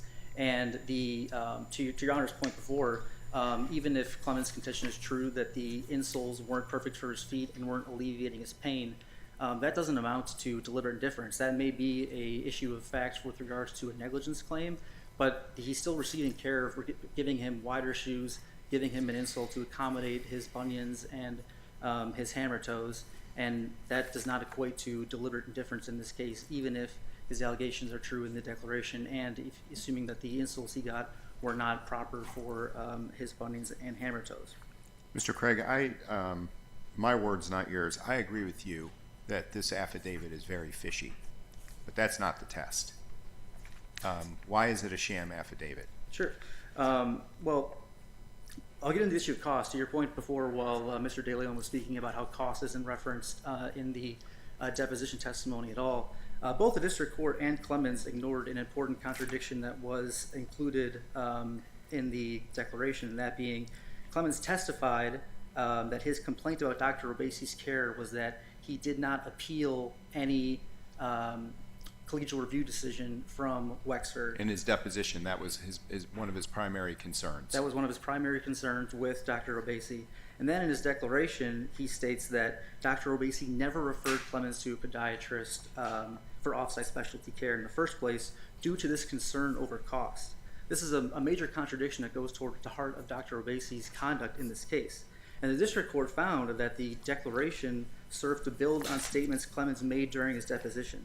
But the declaration added statements that cost was the reason as to why... So can I get nitpicky with you? Sure. Why is that a contradiction as opposed to a fishy supplement? Sure. So review of the medical records shows that a podiatry consult was not contemplated at all by Dr. Obasi. Then you have the deposition testimony, which states that why Clemens was bringing this lawsuit in part was because Dr. Obasi had ordered the special shoes and the consult, and Wexford was not approving all of his orders in collegial review, and Clemens was filing this claim against Dr. Obasi for not appealing those collegial review decisions, even though he was continuing to submit the orders for special shoes and consults. Now he's saying in the declaration that none of that happened. He did not submit those requests to collegial review because he told Clemens from the outset, I can't send you out to a podiatry because I have these referral limits and there's this issue of cost. None of that's mentioned in his deposition. This is new material that contradicts Is that the deposition. inconsistent? It might be new material, but is it inconsistent or does it contradict anything in the deposition? I believe changing a story that Dr. Obasi didn't do certain things in the first place due to cost is inconsistent because he testifies during his deposition that he did submit those orders. It was Wexford's issue of collegial review not approving those orders that they previously approved, specifically. Was he represented by counsel at the deposition? He was represented by counsel during his deposition. I have for the life of me, I can't think of why in the world he wouldn't be talking about this cost consideration in response to every other question. I agree, Your Honor. The district court found that this declaration served to build upon the deposition testimony, but this is a completely new theory that was not discussed at all during his deposition. It's not building onto it. It's constructing a whole new argument to try to avoid summary judgment. It's not a coincidence that there was no notion that cost was a part of Clemens's claims until after the summary judgment motion was filed, at which point this declaration was filed, which mirrored the allegations and facts from a case that was decided after the deposition, where Dr. Obasi told an inmate in a different case, I can't send you out for this referral because of costs. Well, none of this was testified to his deposition. This is all new material that is not found anywhere in the record, and he's relying solely on that declaration to prevent a finding of summary judgment. Can he consider cost? Well, what's wrong with that? I mean, it's one thing if he says, I'm not going to send you to a specialist because of the cost, and I'm going to stop treating you, as opposed to saying, I could send you to a specialist, or I would send you to a specialist, but for the cost. It's extraordinarily expensive, and I am going to continue to treat you like this. Come back in 6 months and we'll see if it's effective. I mean, I think doctors across America do that a lot. We're hearing a constitutional claim. Right. This court has found on prior occasions that correctional healthcare systems can consider cost. It just can't be done to the exclusion of reasonable medical judgment. So even assuming the declaration is true and considered by this court as it was by the district court, cost can be considered. It just can't be done to the exclusion of reasonable medical judgment. And we contend that that's what happened here, because a reasonable alternative treatment plan was ordered at all times. And again, Clemens admitted to multiple other treaters, and he alleged in his complaint that alternative plan of care was working for him. I agree that cost can be considered, just not to the exclusion of reasonable medical judgment. Just not to the exclusion of other treatment, right? I mean, he could sit there and say, well, I could send you for an X-ray, I could send you for an MRI. Hell, I could even send you for a CAT scan. But I'm not going to do any of that because of the cost. Instead, I'm going to continue to treat you conservatively and come back and see me in 6 months if these shoes aren't working. Agreed. And again, from 2012 to 2015, when he was receiving those shoes, he's agreeing it's helping them. And when the podiatry consults first ordered in 2017, when Dr. Obasi recognizes that the bunions and hammer toes have progressed to a certain point, during all these times, he is ordering an alternative plan of care that is reasonable.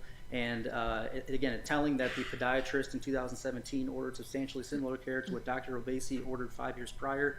And the ultimate surgical intervention in this case that occurred in 2020 was still 3 years after a podiatrist was consulted in the first place, which would go towards the delay claim.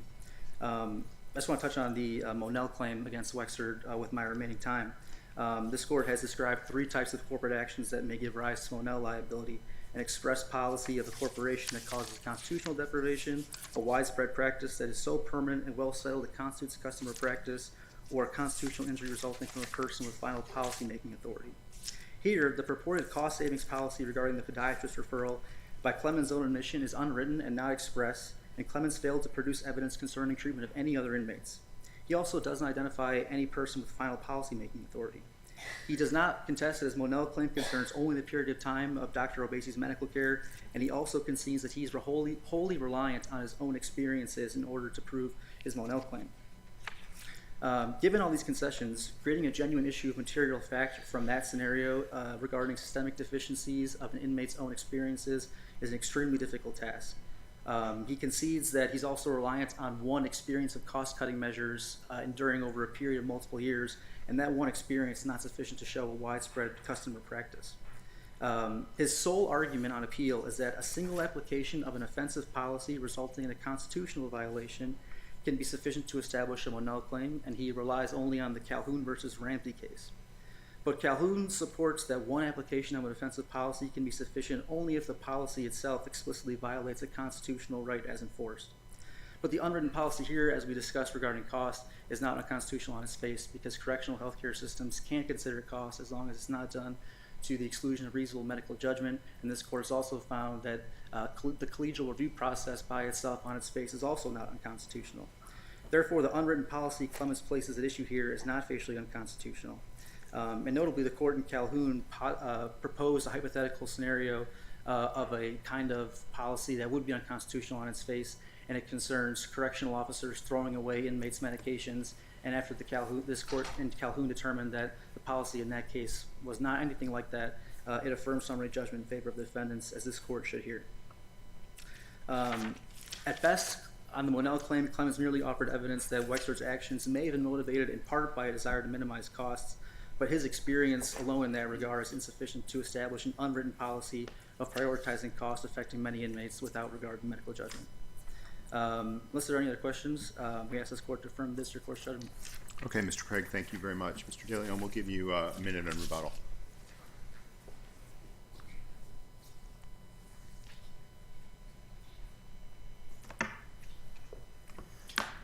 Thank you. So as Mr. Craig had said and others have said, cost can be a permissible factor, but it can't override medical judgment. Here, the testimony is not that Dr. Obasi said that cost was a factor. He said it was the factor. He didn't give any medical reason or justification for delaying the referral. In fact, he agreed with Mr. Clemens. He said, you need to see a podiatrist, and I'm just not going to do it because I'm at my limit.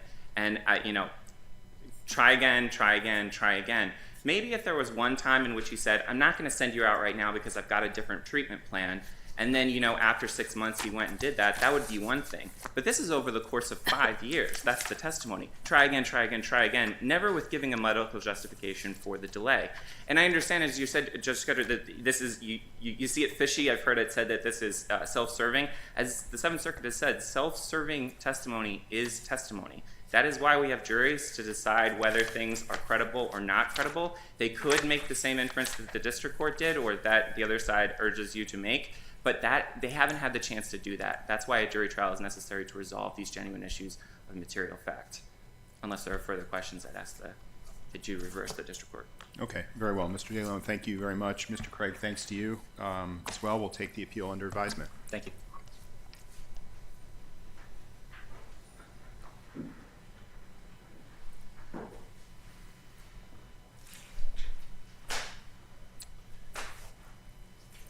Okay, our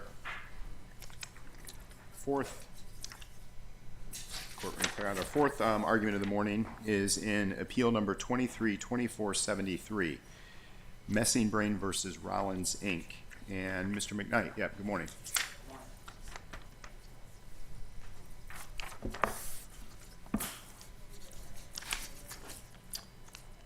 May it please the court, my name is Neil McKnight. I represent Melissa Messenbring. She's the executor of the estate of Derek Messenbring and the mother of their 2 children, Candace and Jackson. As the court knows, Mr. Messenbring died of methyl bromide poisoning while in the employ of IFC. And the primary issue in this appeal is the application of the doctrine of direct participant liability as it applies to Rollins, who's the parent company for IFC. The trial court erroneously concluded that there was insufficient evidence to defeat the defendant's motion for summary judgment on this topic. But in doing so, the trial court made determinations of material fact regarding a number of pieces of evidence. The first and primary piece of evidence was the interpretation and characterization of Rollins' approval level guide. Say that again. The Rollins approval level guide. The Rollins approval level guide was a set of mandatory procedures that Rollins used to control and determine expenditures, including some day-to-day expenditures of Rollins' wholly owned subsidiaries, including IFC, where Mr. Messenbring worked when he died. The trial court erroneously characterized the approval of the guide as a method by which Rollins' subsidiaries could request capitalization of expenses. But the guide is much, much broader. And the evidence does not support the approval guide was used solely for the purposes of requesting capitalization of expenditures. To the contrary, the evidence of the guide itself suggests that it was used for a broad number of different concepts. And in fact, the testimony of Mr. Levitt, who's the Rollins employee who characterized himself as the president of IFC, specifically said it was part of a decision to see whether or not Rollins wanted to capitalize the expense or was going to be a capitalized expense of the underlying subsidiary. To the point of the determination, and the trial court said, hey, that's what this is about, and so this doesn't rise to the level of what the Forsyth court called eccentric budgeting, where you're going out of the ordinary to get involved in the day-to-day decisions. And if you look at the in a way, right, that would create a foreseeable risk of injury here to the party injured. Certainly.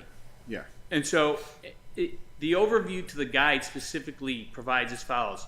The Rollins Approval Level Guide should be utilized to assist with purchases and business decisions.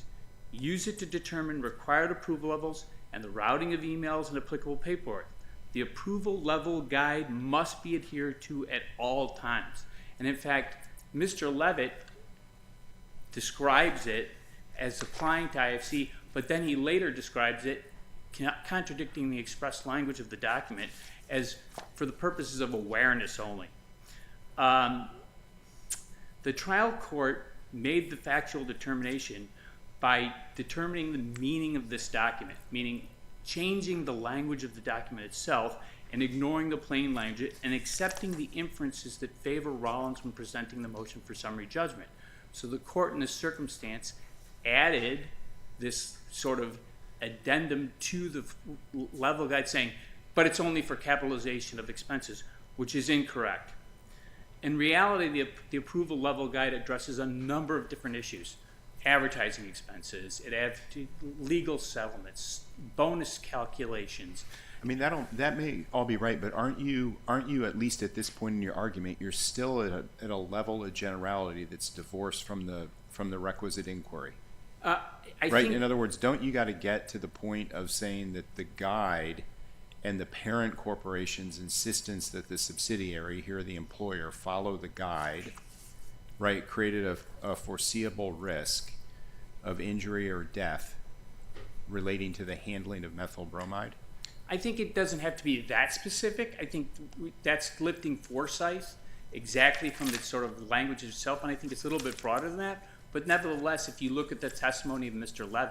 Levitt says, I set the revenue goals, I set the profit goals, I determine bonus, I determine employment. Yeah, but don't go the next step. And the next step is, it should certainly be, and the proper inference from that is that these people who are working at IFC who are having what were described as unrealistic profit expectations being imposed upon them, taking shortcuts with respect to whether or not there is a proper safety protocol put in place regarding methyl bromide, as well as a myriad of other issues that are presented by the case. So your point is that from what you just articulated, it's a fair inference. It certainly is. That health-related risks would be present with respect to the handling of any particular chemical. That's correct. And I think one of the other things is that if you look at Mr. Levitt's testimony is, I got complaints about all of my revenue and profit expectations as being unrealistic, but somehow they seem to meet them. Mr. Levitt also specifically testifies that he says, if you're not meeting your profit expectations, you're going to get a talking to, and potentially that could lead even up to termination. So, How do you get around the Forsyth's conclusion that just mere budget mismanagement alone is not sufficient for direct participant liability? Because that's what it sounds like you're arguing here. I am arguing, but there's additional facts which the trial court did not address in response to motion to judgment that we argued in our briefs, and that is the control of the premises. So there's been a lot of discussion about how Mr. Messenbrink died, and there's a number of factors involved. One is the transfer from a large cylinder to a small cylinder. Second, it's the storage within the facility itself, meaning it wasn't under a ventilated hood, it wasn't in a ventilated place, because the requirement... What's the evidence of control? The evidence of control is... over the facility and over the storage facility and the storage containers. Well, because they controlled the premises, because if you look at the documentation, the evidence presented, subsidiaries of Rollins are the lessor and lessee of the premises where this methyl bromide that poisoned Mr. Messenbrink was located. So control of the premises as far as access and its use by the subsidiary for its operations is distinct, right, from control of property that's used in the subsidiary's operations, in particular methyl bromide. Well, so that's why I wonder are you stopping one level above where you need to go? No, I'm going a little bit further, because one of the things that's been discussed is whether or not this was a capital expense. that applies to Rollins, and that was specifically stated in the documentation. In addition, But even if it was, how does the control over the lease and the obtaining of the property establish any kind of control over the activities here that caused the accident? Because IFC could not, under those circumstances, requested the appropriate fixtures or the appropriate improvements to the structure itself to allow the proper storage of methyl bromide. But it goes further than that. The evidence is But even... what precluded IFC from purchasing those things itself? Because that's part of the approval level guide that's driven by profits and bonuses But down isn't the that road. just if they want Rollins to pay for it as opposed to pay for it No, themselves? the approval level, that's the point of the approval level guide. It applies not only to Rollins, but it applies to the subsidiaries themselves. And it's not a question of whether Rollins is going to pay for it. Is there any evidence that they ever requested any additional safety measures at the facility that were turned down? They did not. That evidence has not been presented. But I will say this: what did happen is, if you look at the IFC protocol and the standard operating procedure, there's no mention anywhere in IFC's standard operating procedure about how to properly store. Should it be in a ventilated place? In fact, Mr. Ponton, who's asserted that he is what I will call the penultimate employee of IFC, described it as being a label description. And if you look at the label description, and he describes it himself, it's to put it in a well-ventilated place. There's no analysis done by IFC whatsoever regarding whether or not this is an appropriate place to store methyl bromide, because they're not in control of the premises. Why would they ever do that? Next, after Mr. Messenbring's death, what happens is there's an investigation. But that investigation is conducted by Rollins. Rollins hires the engineers. Rollins conducts the safety audit of the premises. What's the relevance of all of those activities after the fact? How could that be evidence of foreseeability? Because that shows after the Illinois Department of Public Health and OSHA determined that it was improperly stored, and that was the basis of the fines that were imposed upon IFC regarding that Rollins had control of the situation. Rollins ultimately... But all of that is after the fact. That's right. That's I'm a not sure remedial how measure. that helps you. But that's under Rule 407 of the Rules of Evidence. That's an exception to the barring of that because there's a question about whether or not there's a dispute as to control. And so for those purposes, those documents, those recommendations all come through Rollins. And then Rollins issues the memo describing how IFC should do its work in transferring, because what ended up happening is Rollins said to IFC, we don't want you transferring from large cylinder to small cylinder anymore. And then they went out and sought... But the fact that they're making, maybe this is Judge St. Eve's point, or at least the fact that they made some improvements, Rollins dictated them to the subsidiary after the fact, doesn't prove, the parental participation, the parental direction in the first instance. Well, I think it does, because if you read it, if you look at it in conjunction with the lease, where they have no control over it whatsoever, that falls within their rubric to decide what to do and make sure that the property... But there's nothing about the lease that says IFC has no control over what goes on inside of the premises. IFC is not a party to the lease. I understand, but that doesn't dictate what's going on inside of it. But if you look at the subsequent measures taken, they characterize it, meaning Rollins characterizes them as capital improvements to the premises of which they control through their subsidiaries, that they sign off on, that they approve. There's no involvement in IFC whatsoever, other than the argument is this is one of the smorgasbord of services that we request that Rollins do for us.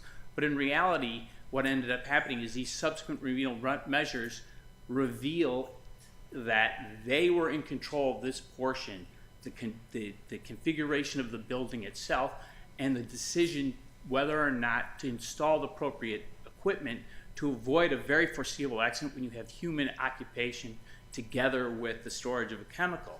And then at the end of this whole process, if you look at the decision tree analysis that's provided, what we have is a situation where the decision tree analysis is directed to Rollins. There's a discussion of what we'll call Mr.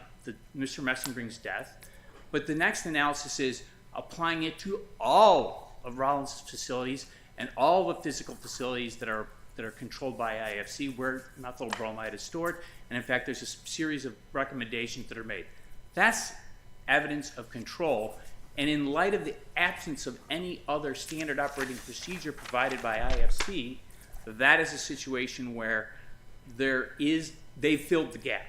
And the gap should have been filled by them all along. They knew that IFC was using methyl bromide. They own the building requires improvements, and they didn't do it. I'm going to reserve the rest of my time. Yeah, no, very well. We understand your position. Thanks. Yep. Mr. Lee, good morning.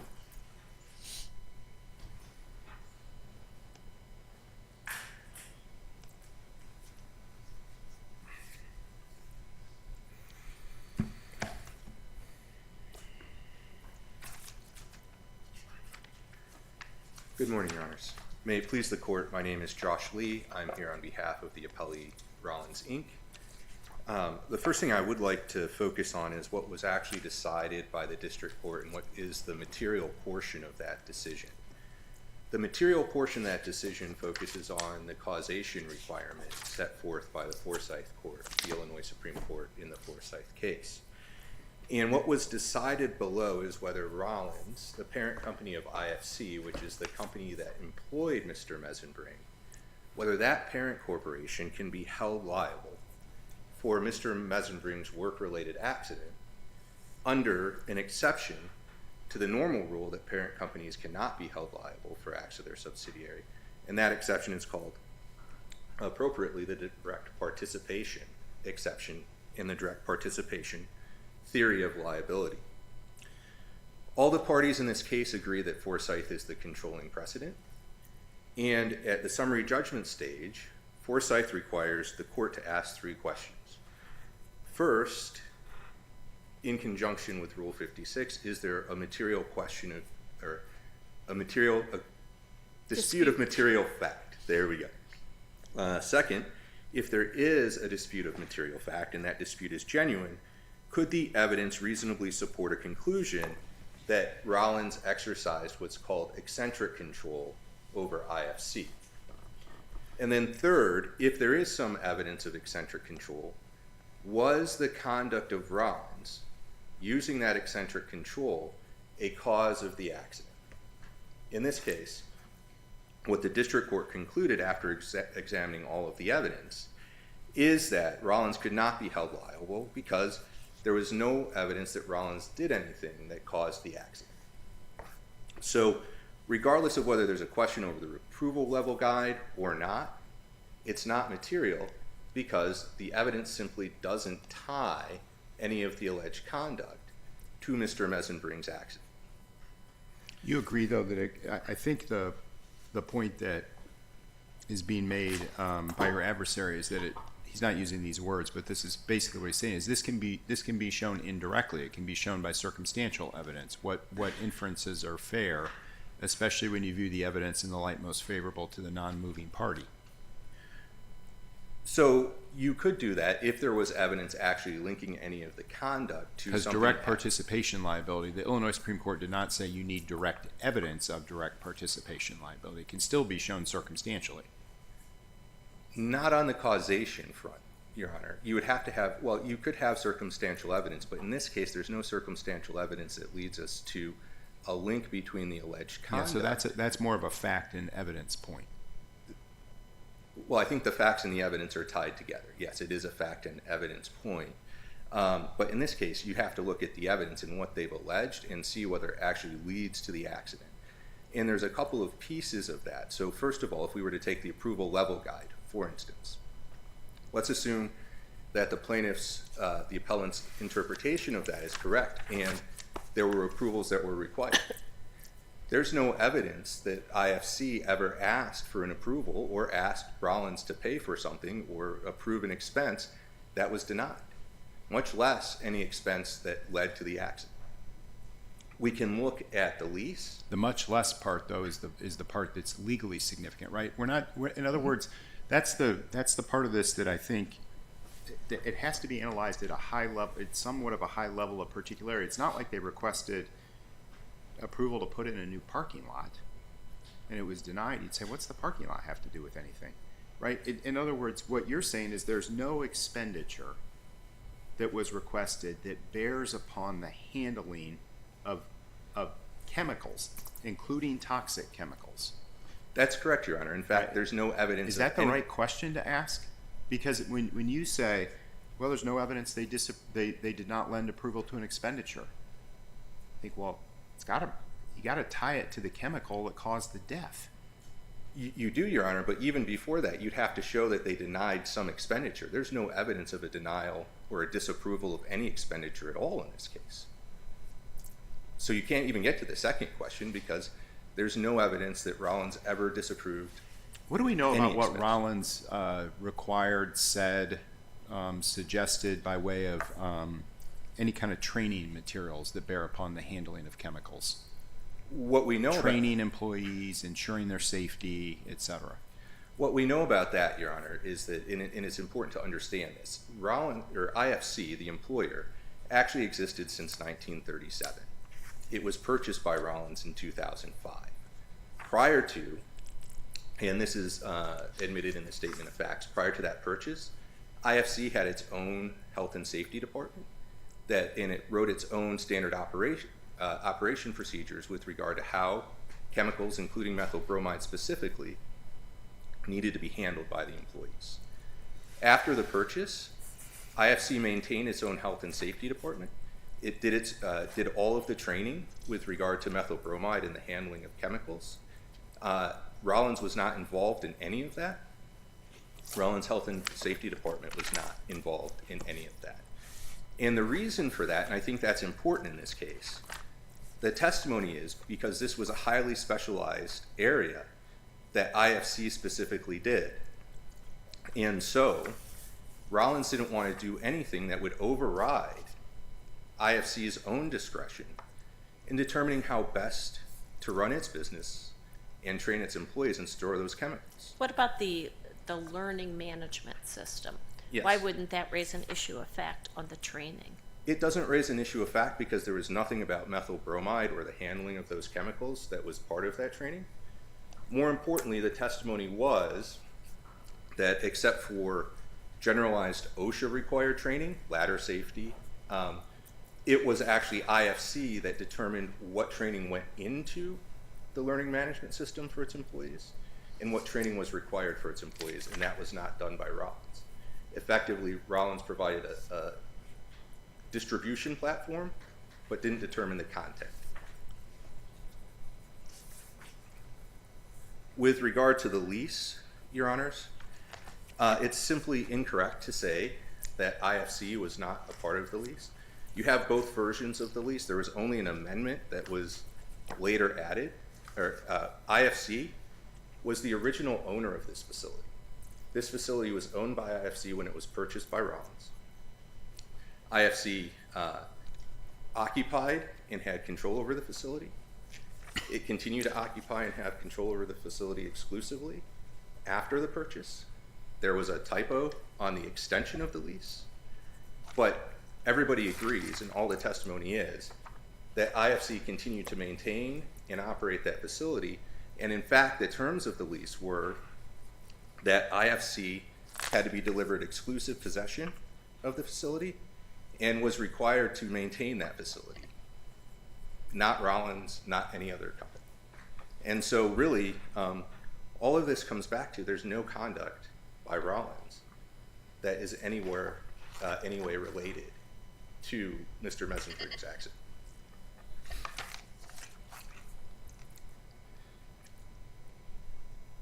Unless the court has additional questions, I think I am done with my argument.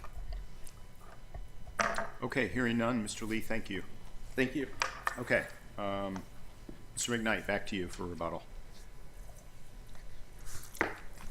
One thing I would point out is that the training that IFC provides is that it's only with respect to application. And this goes back to my point of What do you mean? meaning application of methyl bromide. It doesn't talk about where to store it, what type of circumstances should the canisters be in. Should they be in the same space that people are occupying for human habitation or human occupancy? There's none of that. That's not in the IFC standard operating procedures. there's a lot of But there's nothing that Rollins provides that tells you how to store or handle it. They do as the remedial measure. They do. They describe it in particular. What do you mean? Meaning they specifically describe how it's properly stored when they do the analysis post-investigation. But there's nothing in terms of the training where they're in charge of that, or they instruct IFC employees on how to handle the chemicals. They don't. They don't. But and this is How what do you get around the causation point then? the way you get around the causation point is because they have. If you look at the totality of the evidence here, the totality is that the guide requires approval. The guide is the basis by which they determine bonuses. Mr. Levitt, who, by the way, is a... But you're giving us pieces of evidence that might talk about control or involvement of the parent, but that conduct under the law has to cause the accident. So what's your...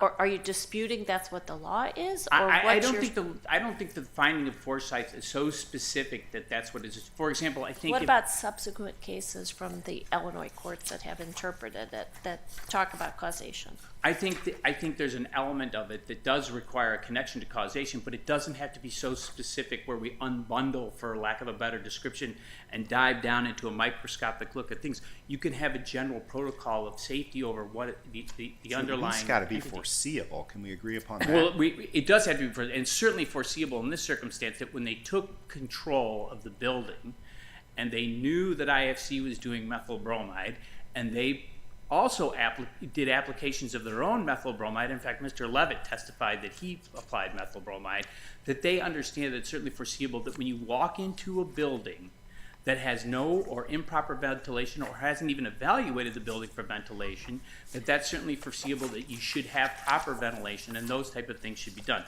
Are you disputing that control is required under the law? That's what the district court's focus was, and I did not see you disputing that in your briefs. I think what it is that the evidence, as you look at it in its totality, and with the inference to the plaintiffs, you have to establish that, or you have to see that there is control. They've exercised control in a number of different areas. What they've done is they've simply decided that, oh, there's no mention of methyl bromide, so therefore it was something that belonged to IFC. And I don't think that's right, because Rollins dipped down on a number of different occasions on a number of different topics relating to safety. And they did it without request from IFC. They imposed it upon them. And then at the end of the investigation, we look at the situation, they impose it upon again. And the last thing I want to talk about is, and I'll be brief, is that they're very sloppy. They're very sloppy. It's not a typo on the lease. It's a complete change of the parties. Mr. Levitt is not an employee or wearing two hats. He wasn't appointed by a board of IFC, because IFC's governance structure requires a board and appointment of officers. Never done. Completely ignored. They've ignored the formalities of the okay, we LLC. got it. I mean, Yeah. you argued this. We got it. And I think for the reasons why is that the court made an inference, the trial court made an inference in favor of Rollins versus, as Your Honor described, the circumstantial evidence across the board suggesting control, which should have made it a question of fact, and therefore the summary judgment shouldn't be entered, and we ask that the matter be returned to the trial court. Okay, very well. Mr. McKnight, thanks to you. Mr. Lee, thanks to you. We'll take the appeal under advisement. Thank you. Our fifth argument of the morning is in appeal number 232765, Nikolai Anderson versus Mott Street.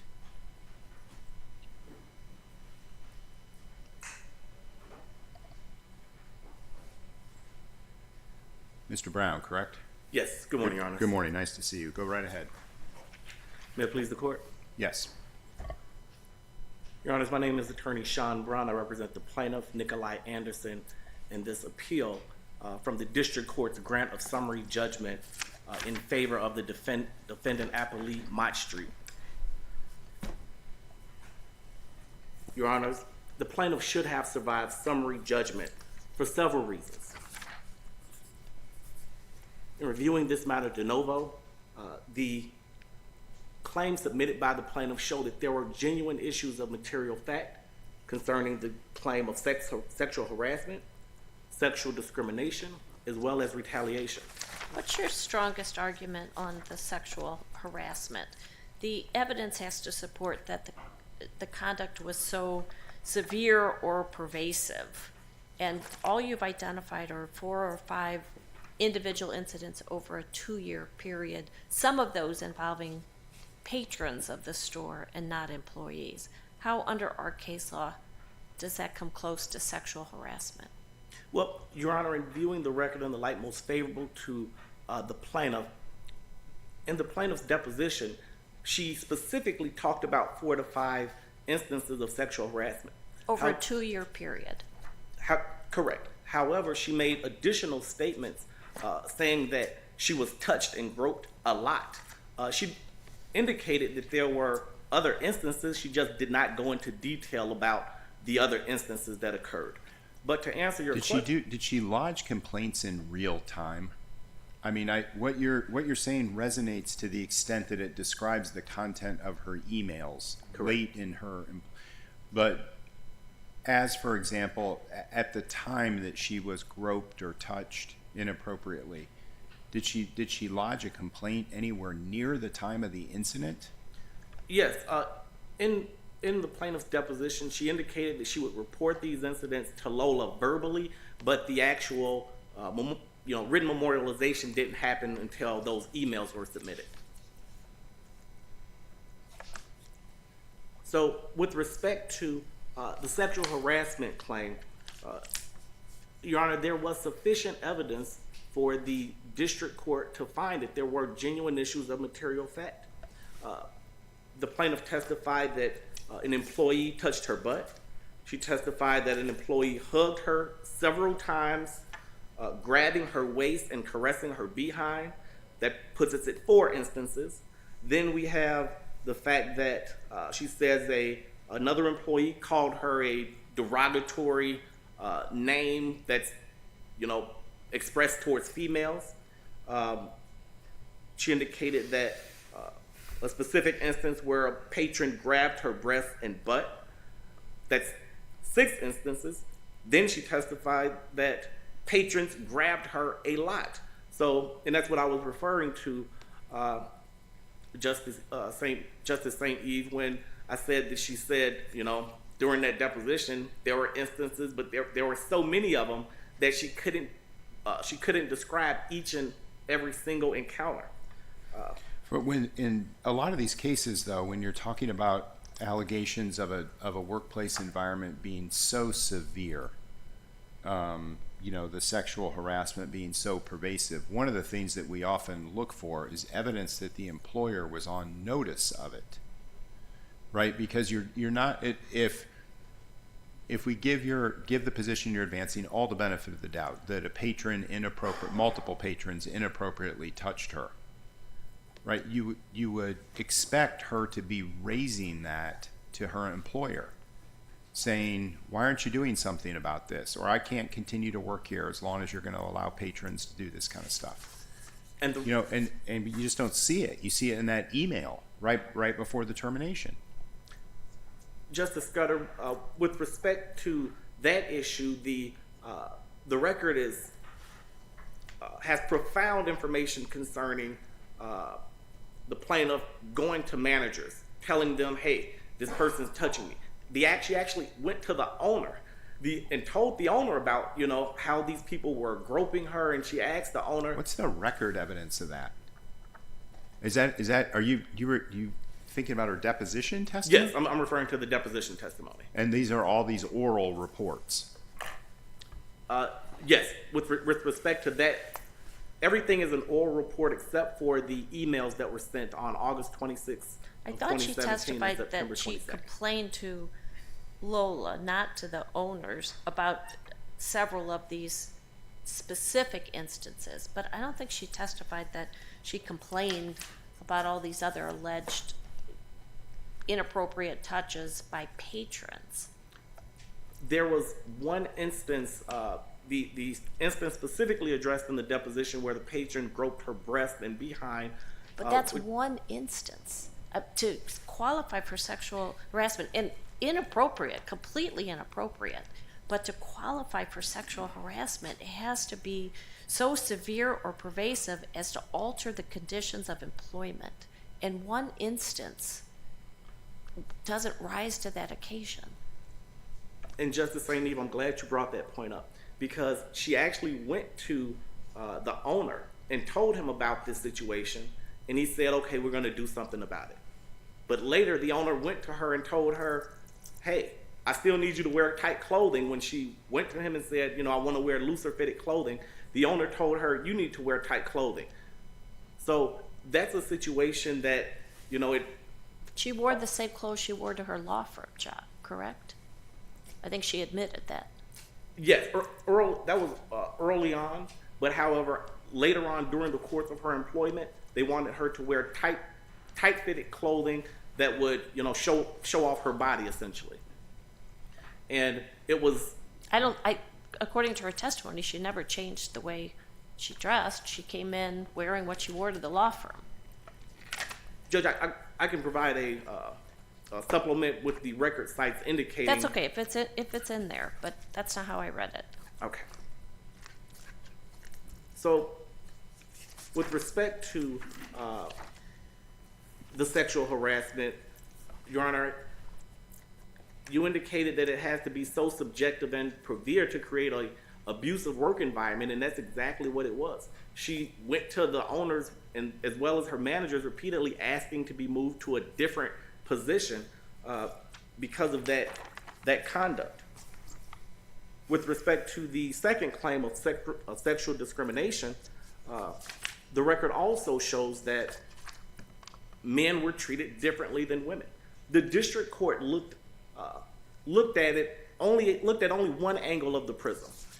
The other angle... Who was your male comparator? The male comparator would be an individual named Simon. The deposition testimony of plaintiff indicates that... But the complaint about Simon was that he was coming late, not that he was nasty to patrons coming to the... It's a different complaint. Comparators have to be similarly situated and engage in similar conduct. That's correct. In the plaintiff's deposition, she indicated that customers would complain about Simon. Simon would use the phone. He would be on the laptop, but... There was no allegation or testimony that customers complained about Simon because he was nasty to them. With respect to the Yelp reviews, there is not. The Yelp reviews actually don't indicate any party by name as to an individual being nasty or raising complaints. And that's part of the issue with plaintiff's position, is that these Yelp reviews could be talking about anybody, so she doesn't really have any idea who they're talking about, nor can the defendant appellees point out. I thought, I don't know if it was Mr. Kim or Mr. Chun or somebody, when the Yelp reviews would come in and say we were treated horribly last, Tuesday when we were in for dinner, they traced it back to the work schedule, and they saw that she was the hostess on duty that evening. So it's not just rank speculation. Who are they connected to? They traced it back. Well, Your Honor, I would disagree with that, because the affidavit is a fishy affidavit. The affidavit comes 6 years after Miss Anderson's... You didn't argue that below. You didn't argue fishy affidavit or sham affidavit below. Well, Judge, because at that point, the district court had access to the facts that would show that there's a genuine issue of material fact and dispute for the matter to be tried before a jury. And Your Honor, I'd ask if I could reserve my remaining... Yeah, we'll give you, how about we give you a minute on rebuttal? We took up some of your time with questions, so we'll hear from you in a minute. In the meantime, we'll hear from Mr. Sharp, the restaurant's counsel. Thank you. You're welcome.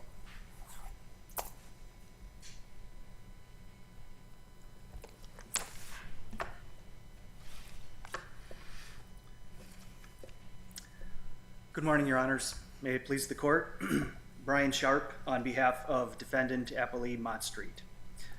This is really a case about a worker who failed to take accountability. Ms. Anderson was terminated for 8 guests who complained on social media about her rude behavior. And as if that were not enough, she was rude to her bosses, the 4 owners of the company. And at that same time, she was insubordinate to her direct supervisor on 3 separate occasions. That's what led to her termination, and it had nothing to do with her sex or gender, and it had nothing to do with any protected activity that she arguably engaged in.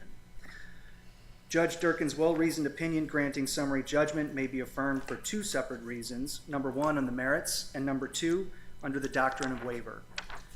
Regarding waiver, if I could address that briefly, nearly everything argued, at least with respect to the harassment and the retaliation claims, everything argued on appeal, none of that was argued before the district court. Very little was devoted to the sexual harassment claim or the retaliation claim on summary judgment. The arguments were just a few sentences long in the briefing, very perfunctory, and thus it operates as a waiver when presented for the first time before this court. On the merits, even if the arguments were properly preserved or developed before the district court, there's no genuine issue of material fact on any of Ms. Anderson's claims. The problem is there's just simply no evidence to support them. It's not enough to simply deny facts in a local rule 56.1 statement of facts without citing to some competent evidence.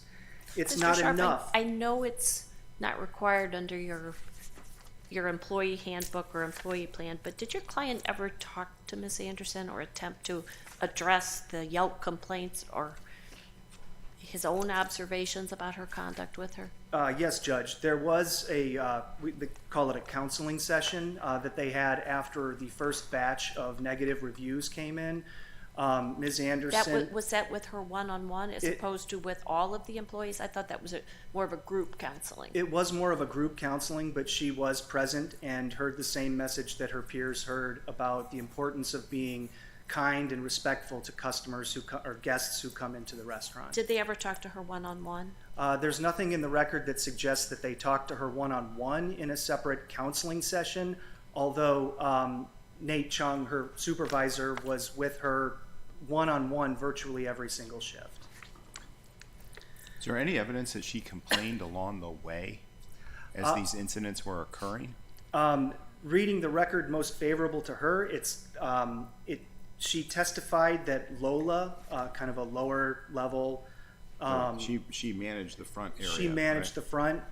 There was testimony that suggests she knew about it, which is speculation. There's really nothing that suggests that she reported it. Now, there are these emails in the record that come much later in her employment, but contemporaneously, there's not much in the record that really suggests that she did report this, other than her speculation that Lola and others knew about it.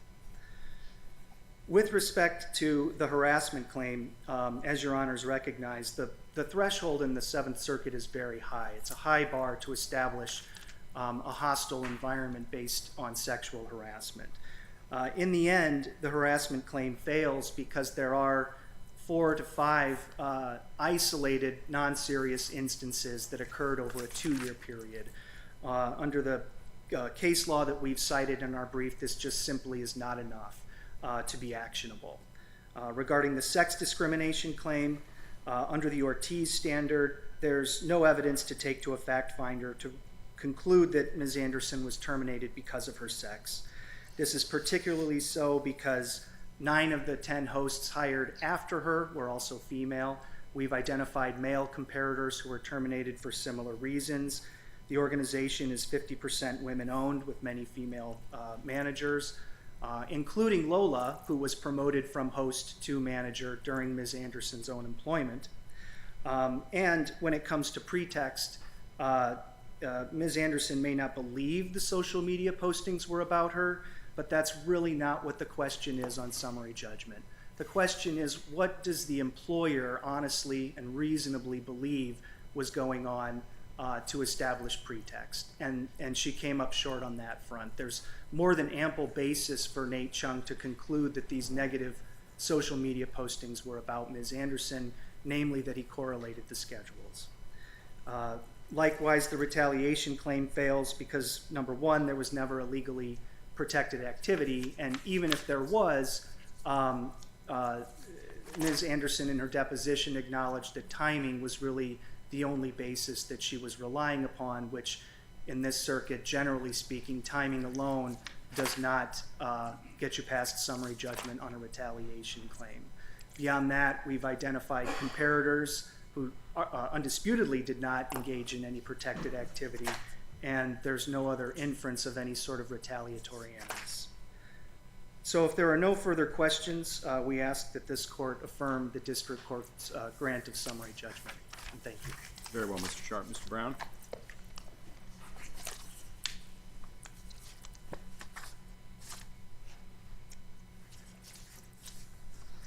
Your Honor, there is record evidence of sex discrimination. I draw the court's attention to appendix page 47 and appendix page 52, in which during Ms. Anderson's deposition, she tells that there were people complaining about Simon.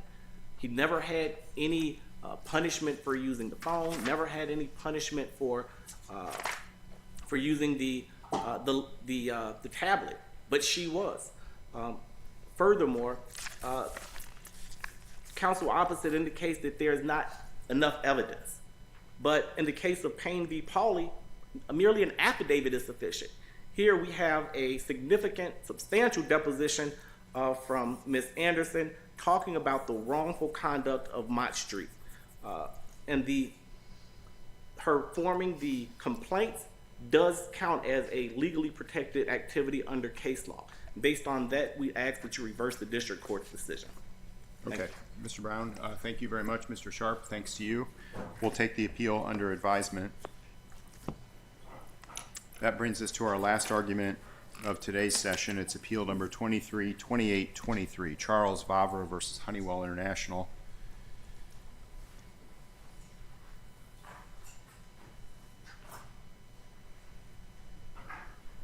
Mr. Beck. Good morning, Your Honors. May it please the court and counsel. As you know, this is a retaliation claim under Title VII as well as Illinois state law. My client, Mr. Vavra, who's here, was fired from his job at Honeywell after he refused to go what through Honeywell termed an unconscious bias training program. His complaints about this were in writing. They were numerous. They were very lengthy, and we've reiterated most of them in our briefs.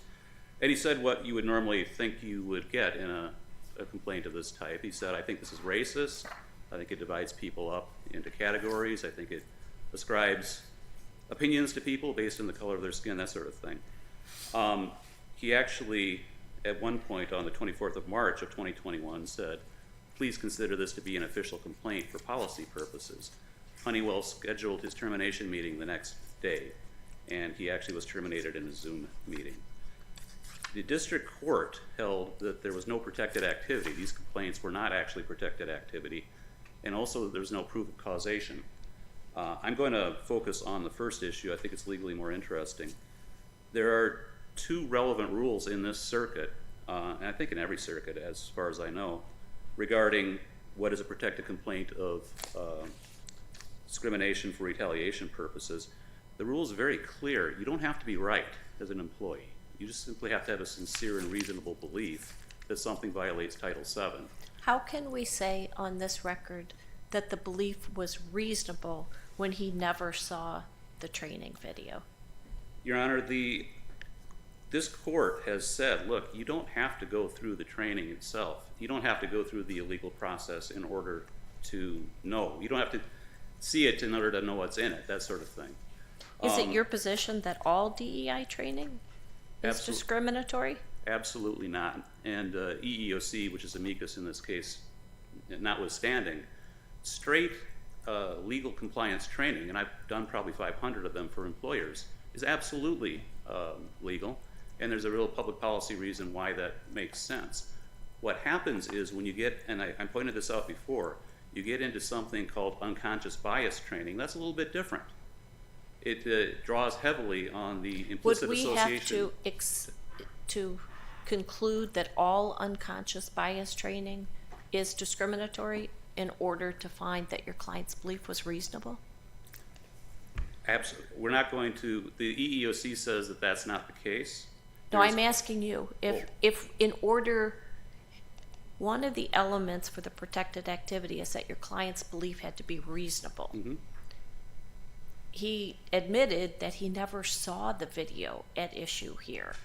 So how can we conclude that his belief was reasonable, or even that there was an issue of fact as to its reasonableness when he never saw it? This court's case law on that topic says that, and I'll refer to the Holland case, which is in our brief, says that this is not supposed to be an insurmountable burden. And I'll quote from Holland: "It has to be the type of activity that under some circumstances could be covered." In other words, under the circumstances here and the specifics of the case, is it possible that this training was in fact illegal to a certain level? What's the record tell us about the content of the training? Almost nothing, Your Honor. Right. It's very interesting. That's an evidentiary. I mean, I think that's what Judge St. Eve is getting at. I mean, that's a challenge for your client. We asked for it. What we got was a PowerPoint deck file, which had very little in it. And clearly, the actual computerized training had more information than that. So but what it if you doesn't seem got to be it? here. What difference does it make if you got it in discovery? I mean, you could say in discovery, we got it, and we were right. But how would that prove your client to be right if he never saw it when he claimed that he was fired because he wouldn't watch it? Again, referring back to the Holland case, Your Honor, you have to look at all the facts and circumstances to figure out if it's a reasonable belief. Two things here, and this is very clear in Mr. Bavra's deposition. There was an extremely detailed email from John Waldron. Got it? And- I got that. And Mr. Bavra actually said, look, if that email hadn't come out, I probably just would have taken the training. But based on that email, I knew what they were trying to do. Was there evidence that Mr. Waldron created the video? There's not evidence that anybody created the video, Your Honor. It's been very difficult to figure out the decision-making process. No, I mean he said, okay, so Waldron sent this email which I found to be offensive and over the top. Because Waldron also created the video, I believed the video would be offensive and over the top. These videos are required. Whatever you think about them, okay? Sex harassment videos, these are required by employers all over, maybe all over the world. They absolutely are, Your Honor. John Waldron was the boss. Right. He was the guy running the entire division of Honeywell at that time. And this, remember, was after the George Floyd and Breonna Taylor situations. And the information coming out of corporate America was not simply sex harassment training or something like that. It was saying, this is how you should think about race. And remember, this is an unconscious bias or implicit bias training program which says if you are Hispanic, you think like this. It's very different from saying... How do you know that's what it says? I don't know that we know that. Exactly. There's nothing in the record that tells us what it says other than a statement by, I believe it was your client's boss, that he watched it and it involved a white man scenario that was determined discriminatory. Mm-hmm. Your Honor, I think this gets around to what the standard is if you are complaining about something, which, by the way, is explicitly racial in this case. So this is not like a run-of-the-mill retaliation case. What is explicitly racial? The training program. It is How training can we decide that's explicitly racial if there's essentially no evidence about it and your client didn't see it? It would be very different if your client had watched it and came in and said, I found it discriminatory for the following reasons. Or similarly, that my hypothesis is correct, that there is a straight line connecting CEO or President John Waldron's email, which your client articulated why he found offensive, and the content of the training that I just watched. They are directly related to one another. Your Honor, I agree. If I had the program and the program said that I think all white people suck, if I could use that language here, okay, that'd be great. We don't have that, and here's the thing. But we're on summary judgment, right? In the district court, you could have said, could you not, to the district court judge, look, I'm representing a client here. I have to get more information about this training video, or I'm going to have a major problem. Did you subpoena it? We asked for it in discovery, Your Honor. Yeah, and then when they didn't, you moved to compel, et cetera, et cetera. We took the deposition of the then HR director, Your Honor, and she said that's all there is. There is nothing else. You mean it didn't exist? Nothing else existed, right? Did they turn over the training video to you and you just didn't watch it? No, there was no training video produced. Okay. And in their discovery responses, they said this is all there is. So the training was a PowerPoint, not a video? That's what we got, Your And you Honor. got the PowerPoint? We did. Okay. And under a representation that the training was to click through the PowerPoint and then at the end say, I took the training? Yes, that's what their discovery responses said, Your Honor. And So, And I Okay. haven't seen anything that you've submitted that any of those PowerPoint slides were discriminatory. no, we haven't, Your Honor, and they may or may not be. Here's my point, though, and I'd refer the court to the Magar versus St. Joseph Medical case. We're not required, for purposes of a Title VII retaliation claim, to try a case within a case. We don't have to prove that it is, in fact, an illegal discriminatory item in order to support this claim. And here's the thing. There are two rules here. One is you have to show that it's of a type, and that is covered by Title VII. That's the Lord case from this court. But then there's the rule that says you don't have to be right, and that's the Hamner case from this court. Well, I don't know if those rules are in conflict, but there is a certain tension, depending how one takes it. But And there's if we take, still an objective test that the belief had to be reasonable. And it would be very helpful to support that, since your client didn't see it, to know something about what was in that PowerPoint that made it discriminatory. at the time that Mr. Vavra made this decision to forego the training, he sincerely believed that it was discriminatory, and I don't think I don't doubt that, Yeah. but it also has to be a reasonable belief. The reasonable belief was based on two things at that time. One was the email from John Waldron, and with all respect, Your Honor, I think there is a straight line there because this was the official policy of Honeywell Intelligrated at the time. And then, when it comes out, it's not simple Title VII training, and Mr. Vavra testified in his deposition that there would be, if it had just been Title VII training, he would have taken it. Why didn't they just do Title VII training? No, it's unconscious bias training, and the court can take judicial notice of the fact the implicit association test, which is the exact same thing, is very controversial, and it does make claims that are considered to be out there, very far removed from simple compliance training. Your Honor, it looks like Well, we're going to give you a minute on rebuttal. We asked you a lot of questions, and we want to give you your time here. So why don't we pause now? We'll come back to you on rebuttal. We'll hear from Ms. Colvin. Thank you. You're welcome.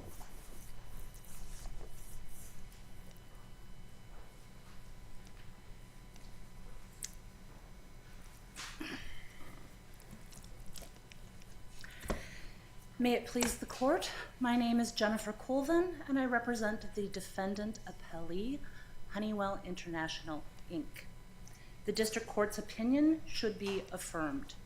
There are no disputed issues of fact in this case, as plaintiff admitted all of the facts set forth in the statement of facts supporting the motion for summary judgment. As you get started, Ms. Colvin, can you clear up? I sure came into the argument of a mind that I don't know what the training consisted of. I know how it was described, but did you in discovery produce the training? Yes, the training was produced. The video was produced and Bates labeled as 1308. Is there a video? I'm sorry. No, go ahead. It was a video training, so both the PowerPoint as well as the video had been produced in discovery. The training itself was... How could there be confusion about that? I don't know how there could be confusion about that. It was produced in discovery. Was there ever an argument before the district court that it was not produced? There was not any argument before the district court that it was not produced. So can you just spend a second? So we've all done this. We've all done these kinds of things. On the computer, it's a video that is accompanied by a set of facilitating PowerPoint slides, and you work your way through them. Correct. And at the end, It was you're done yes, that is correct. It would have been a self-watched video training that could have taken anywhere between 20 to 30 minutes, depending how long it is. And is the video part of it? Is there some kind of narrative? Is there a video? So it contained vignettes or scenarios of situations that might involve unconscious bias. The record does reflect that one of those scenarios involved a unconscious bias against a white man because the holder of the bias believed that a woman would be better suited for the job task. So those were the types of scenarios that were being shown in this video. And if the panel here had the discovery record, we could go to that Bates number, we could watch the video, and we could watch it with the accompanying PowerPoint slides in our hands, is what you're saying. Yes, I believe that to be. And that was produced in discovery? It was. All right.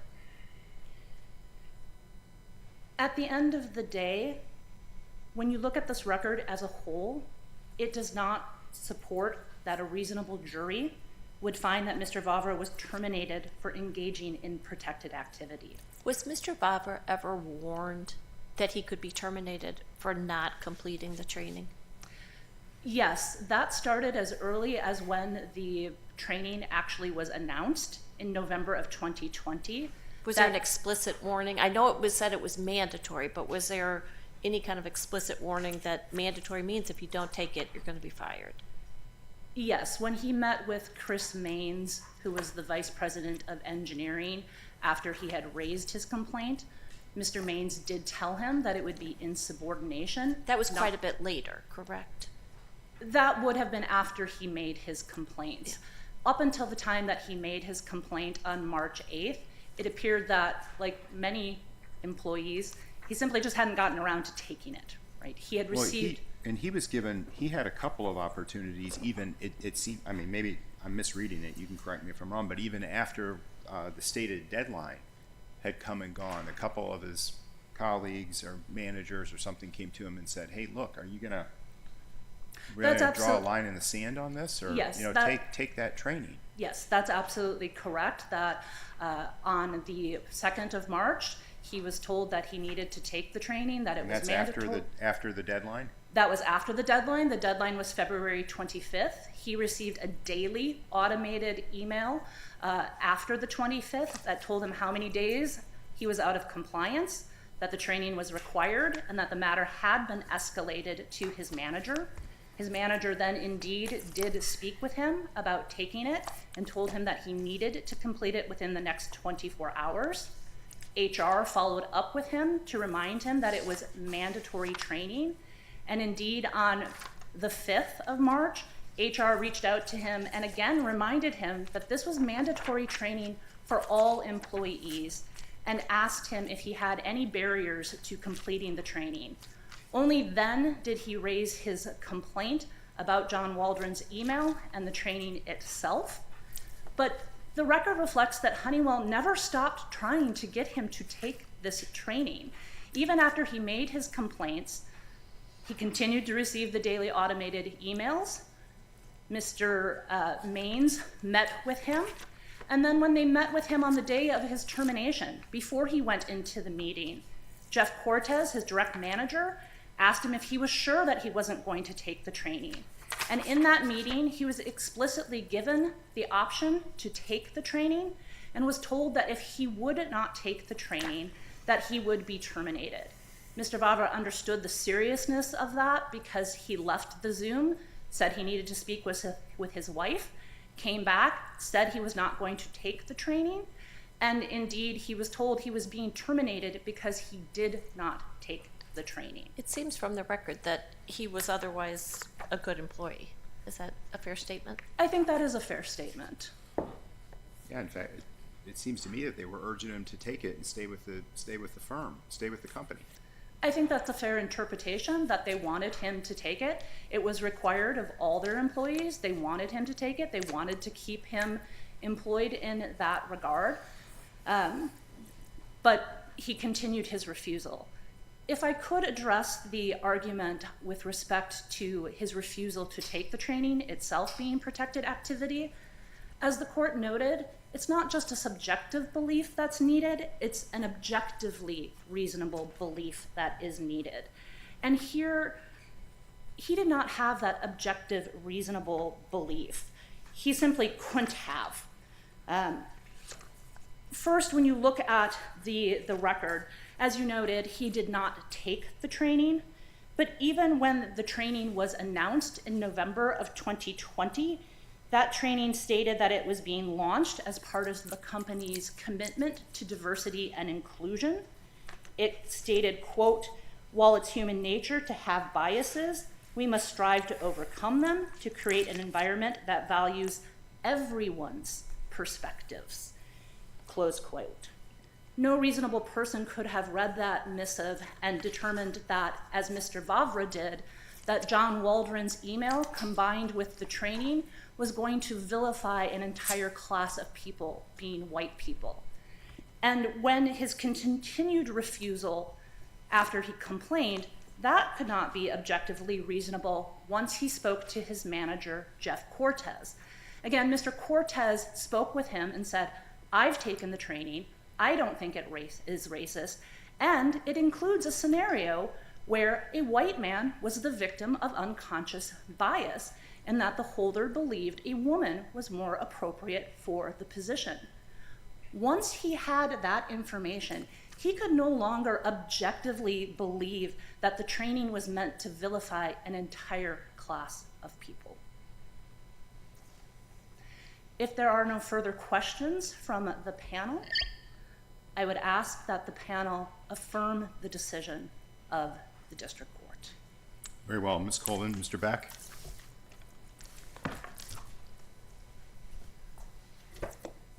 Thank you, Your Honor.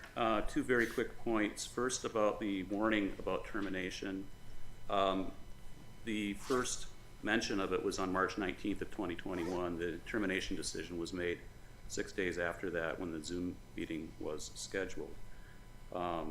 This was the day after he made the official report, said consider this official report.